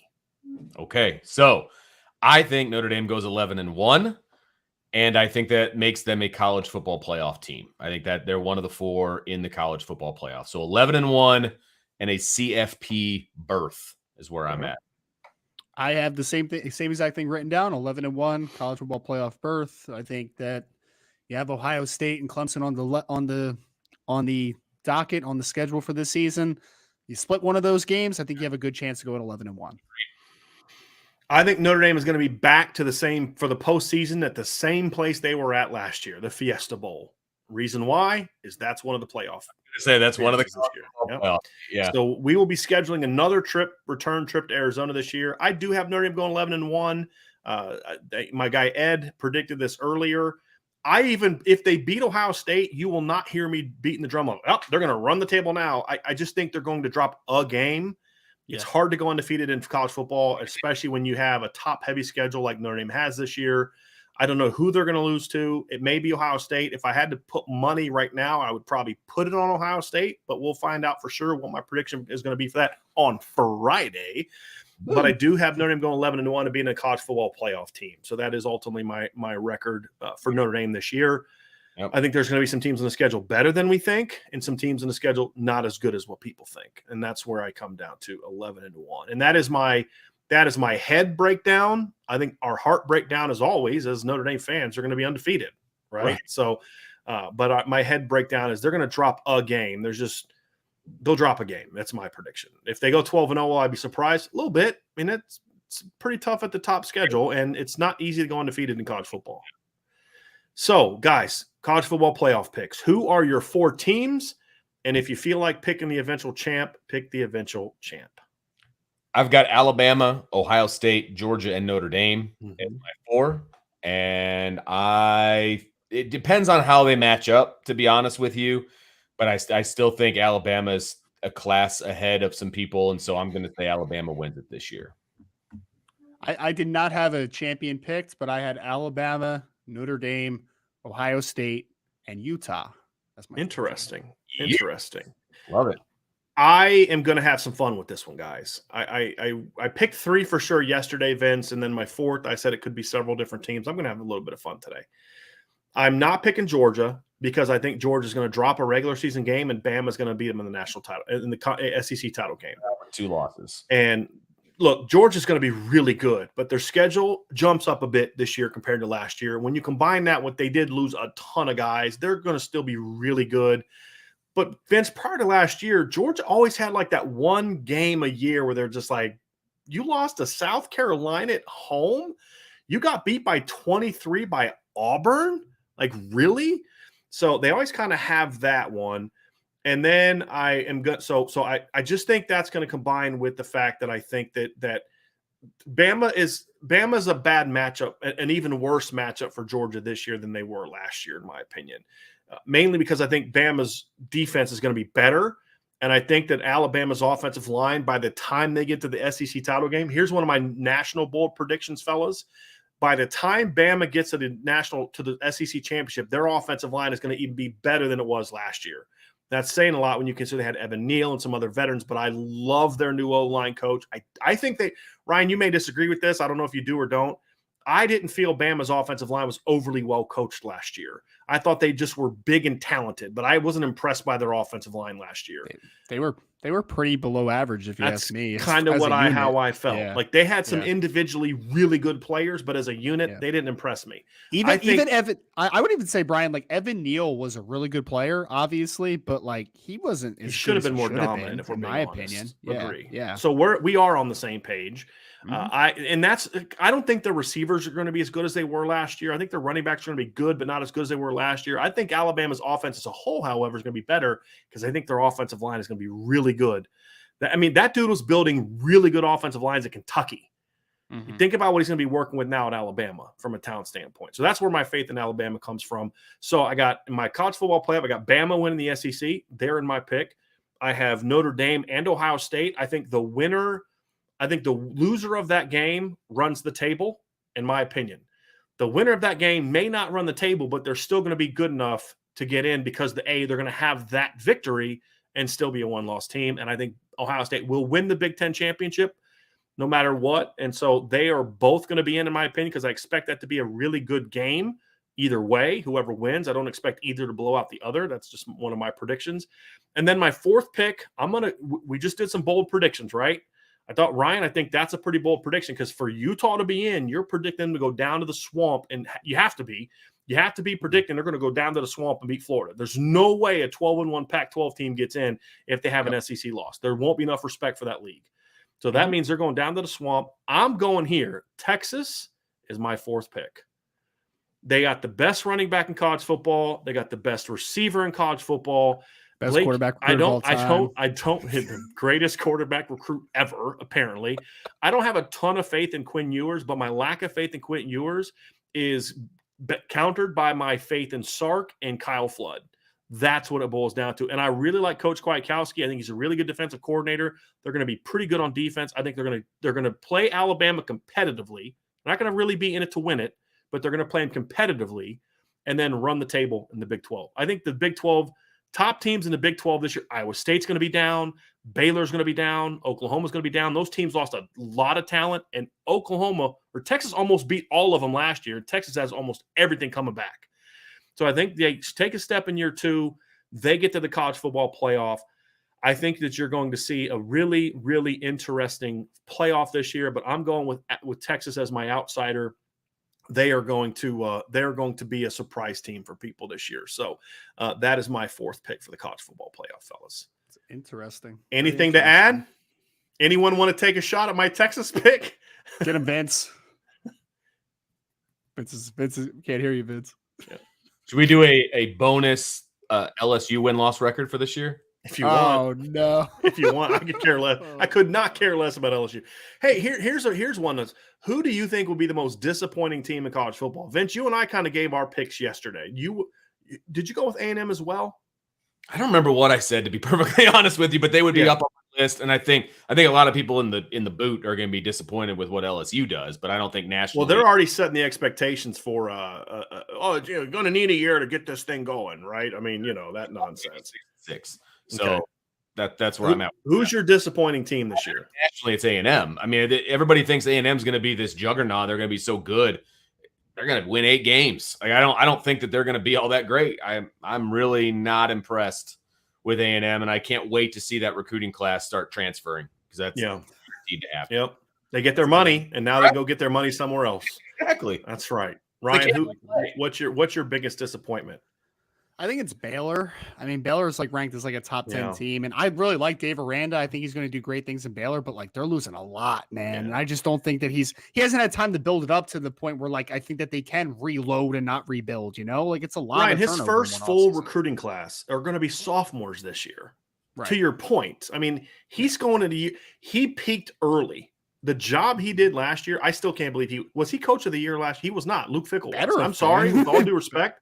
Luke Fickell did a great job last year, but they had a pretty good team coming back and a lot of veterans. Sure. Dave Aranda going from how bad they were in 2020 to how good they were last year. He was the best. He did the best coaching job in college football last year, in my opinion. Dave Aranda. And USC is a good pick too. I think they will. I think the Pac-12 is bad enough to where they won't be terrible. I think A&M is going to struggle this year. They just named Haynes King as their starting quarterback the other day. I think losing Elko, losing they didn't lose a lot, but they lost guys that were names, you know? Yeah. So, and I just think Jimbo's overrated.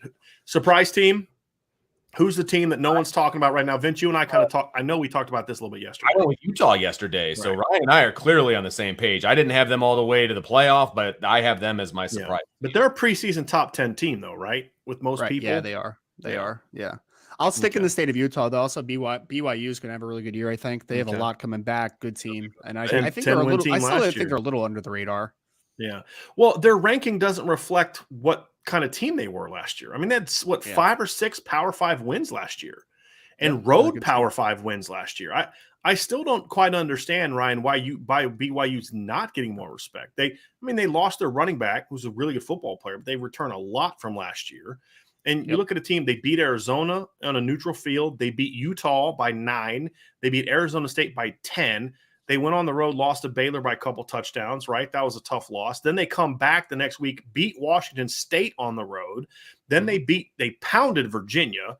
And then they went on the road and beat USC at the end of the year. Like, that was a good football team last year. And you look at the rankings, like they're barely cracking the top 25 with some people, and some people don't even have them in the top 25. So, Ryan, I agree with you. I think they're going to be a team that's going to surprise some people. I'm going along the same lines.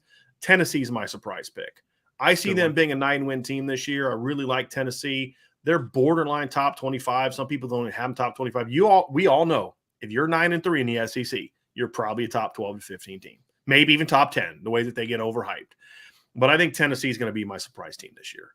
They really are. But I had Miami win the Coastal, so I guess you could call that a surprise. Yeah, I got them there too. Yeah, we'll see. I'm very high on Tyler Van Dyke, and I think Mario Cristobal is going to do a good job. So, everybody, that is it for today's show. We appreciate you all so very, very much. I hope you all enjoyed it. We had a great crowd tonight on a Sunday night. Again, we're going to be back tomorrow, 1 p.m. Eastern. Ryan and Sean Davis will be getting together. They're going to be wrapping up the recruiting weekend. Some Notre Dame kids had some really, really impressive weekends. Some of them got started on Thursday night. Then more guys played on Friday night. Ryan, I don't know how much of the Austin Westlake game you saw, but I got real nervous when Jaden Greathouse was blocking and all of a sudden went hard down. I thought he tore his knee. Ended up having a cramp. A lot of kids dealing with cramps. He comes back after leaving with him. He had to help him off the field. He comes back about 5-10 minutes later, returns a punt like 40, 50 yards to set up a score to put that game away. Braylon James had a huge weekend. Ryan and Sean are going to talk about that and then kind of give their thoughts on the weekend of college football. And there'll be plenty to talk about there. Tomorrow night, 6 o'clock, Vince and Sean Stiers will wrap up Coach Freeman's Ohio State press conference and talk about some other things. Vince, you got a little heads up on what you're going to be discussing? Talk a little O-line, D-line tomorrow night. Okay. And then tune in. Tuesday night, it'll be Sean and Jesse. Vince, you'll be back Wednesday night for a little bit of mailbag. Sure, you have some other topics. Thursday night, they'll wrap up Coach Freeman's press conference, have some more fun. We'll do our breakdowns 1 p.m. each day. Ryan and I are going to have to record Tuesday's show early because I'm going to be driving to Canton, Ohio to speak at a function. So we're going to record that. We will still go live. Ryan will play the breakdown that we have and then do a mailbag afterwards. So we will still go live at 1 o'clock. And then, of course, on Wednesday, we'll have, as of right now, it's going to be Ryan and Sean live on Wednesday. And then I'll be back Thursday to go live. And then Friday, of course, predictions. And then IB countdown to kickoff. Vince and Sean are going to be doing that. Sean's going to be doing that on Saturday at 10 a.m. So, Vince, the reality is to be prepared for all these shows. Not only do you got to hit the like button on this show, but you got to subscribe to this channel, or you got to hit the like button and share this episode. Then you got to make sure you're subscribed. Then you got to make sure those notifications are turned on. And then whatever you got to do to have those notifications show up on your phone with YouTube, get that done, because you're not going to want to miss all of our shows this week. It's going to be a ton of fun. We had a couple quick super chats I want to get to before we bail. Caleb Collins, 14-0, was the only record acceptable. Thank you for that super chat. Fred Bauer, you guys rock. Thank you, Fred. You guys rock. Number 1, odds on Love and Pemba Bowen Keeley, top 200. That'll be something Ryan will discuss tomorrow. True, false. Tight end 2 will score versus Ohio State. I hope that's true, because then my top role player prediction will be a lot really good. And then number 3, he said BD did 90 pups before Tiger Bait. Did 90 pups. I don't know what that means. Is that pull-ups? I don't know. Push-ups? I don't know. That's false. I think I might die if I did 90 push-ups right now. Probably should start doing those a little bit more, Vince. Getting ready for more, but that is false. Didn't need it, to be completely honest with you. It was pretty bad. Didn't need it. Christopher Mora with a super chat. Thank you, Chris. Notre Dame versus Ohio State. Ball on the 5-yard line. 2 seconds left on a stopped clock. Coming out of timeout. Notre Dame is losing 35-30. What play do you call and to who? Annexation of Puerto Rico. Annexation of Puerto Rico. Guys, I think I can speak for all of us. You are getting Tyler Buckner on the move, and he's got some kind of option of somebody underneath and Michael Mayer over the top. And if they cover that, it would look a lot like that. I think it was the 2-point conversion that Everett had against Pitt in 2012. It would look a lot like that. But you are getting Tyler Buckner in space. Either runs it or you find somebody open over the top. For me, guys, that's what I'm doing. I'm running a screen play with the tight ends, and Michael Mayer is my number 1 option. And if they overload him, we're on the 3-yard line. I like Tyler Buckner getting, or 5-yard line, excuse me. I like Tyler Buckner getting in. So he's going to have the option to throw or pass, just like you said. So you're talking about like that little under screen? Mm-hmm. Like bring Mayer from backside and they block play side and Mayer comes under. Is that what you're talking about? Well, I don't want to get too specific on what I saw at practice. Yeah, no, they've run it before in the past. It's all good. I get what you're saying. Yeah. All right, Ryan. A little Boise State, Oklahoma, a little Statue of Liberty. Okay. There you go. There you go. Thanks for the super chats. Riza, obviously, thanks for yours. Everybody, thank you all so much for joining us tonight. We greatly appreciate it. This is a ton of fun. And game week is here for tomorrow, fellas. Can you believe it? Game week is here. So have a great night, everybody. Thanks for joining the Irish Breakdown podcast. We love all of you. This is going to be a fun year. I feel it's going to be a fun year. I cannot wait. I'll see some of you in Columbus next week. The rest of you, hopefully, we'll get a chance to see a lot of you on Saturday when Notre Dame plays Marshall. Ryan will be in town. We'll have a nice little tailgate. My mom and dad are going to be in town. We're going to have a nice little feast. It's going to be a blast, so make sure you're ready to come by there. But, of course, we'll see all of you tomorrow starting at 1 o'clock for the Irish Breakdown podcast.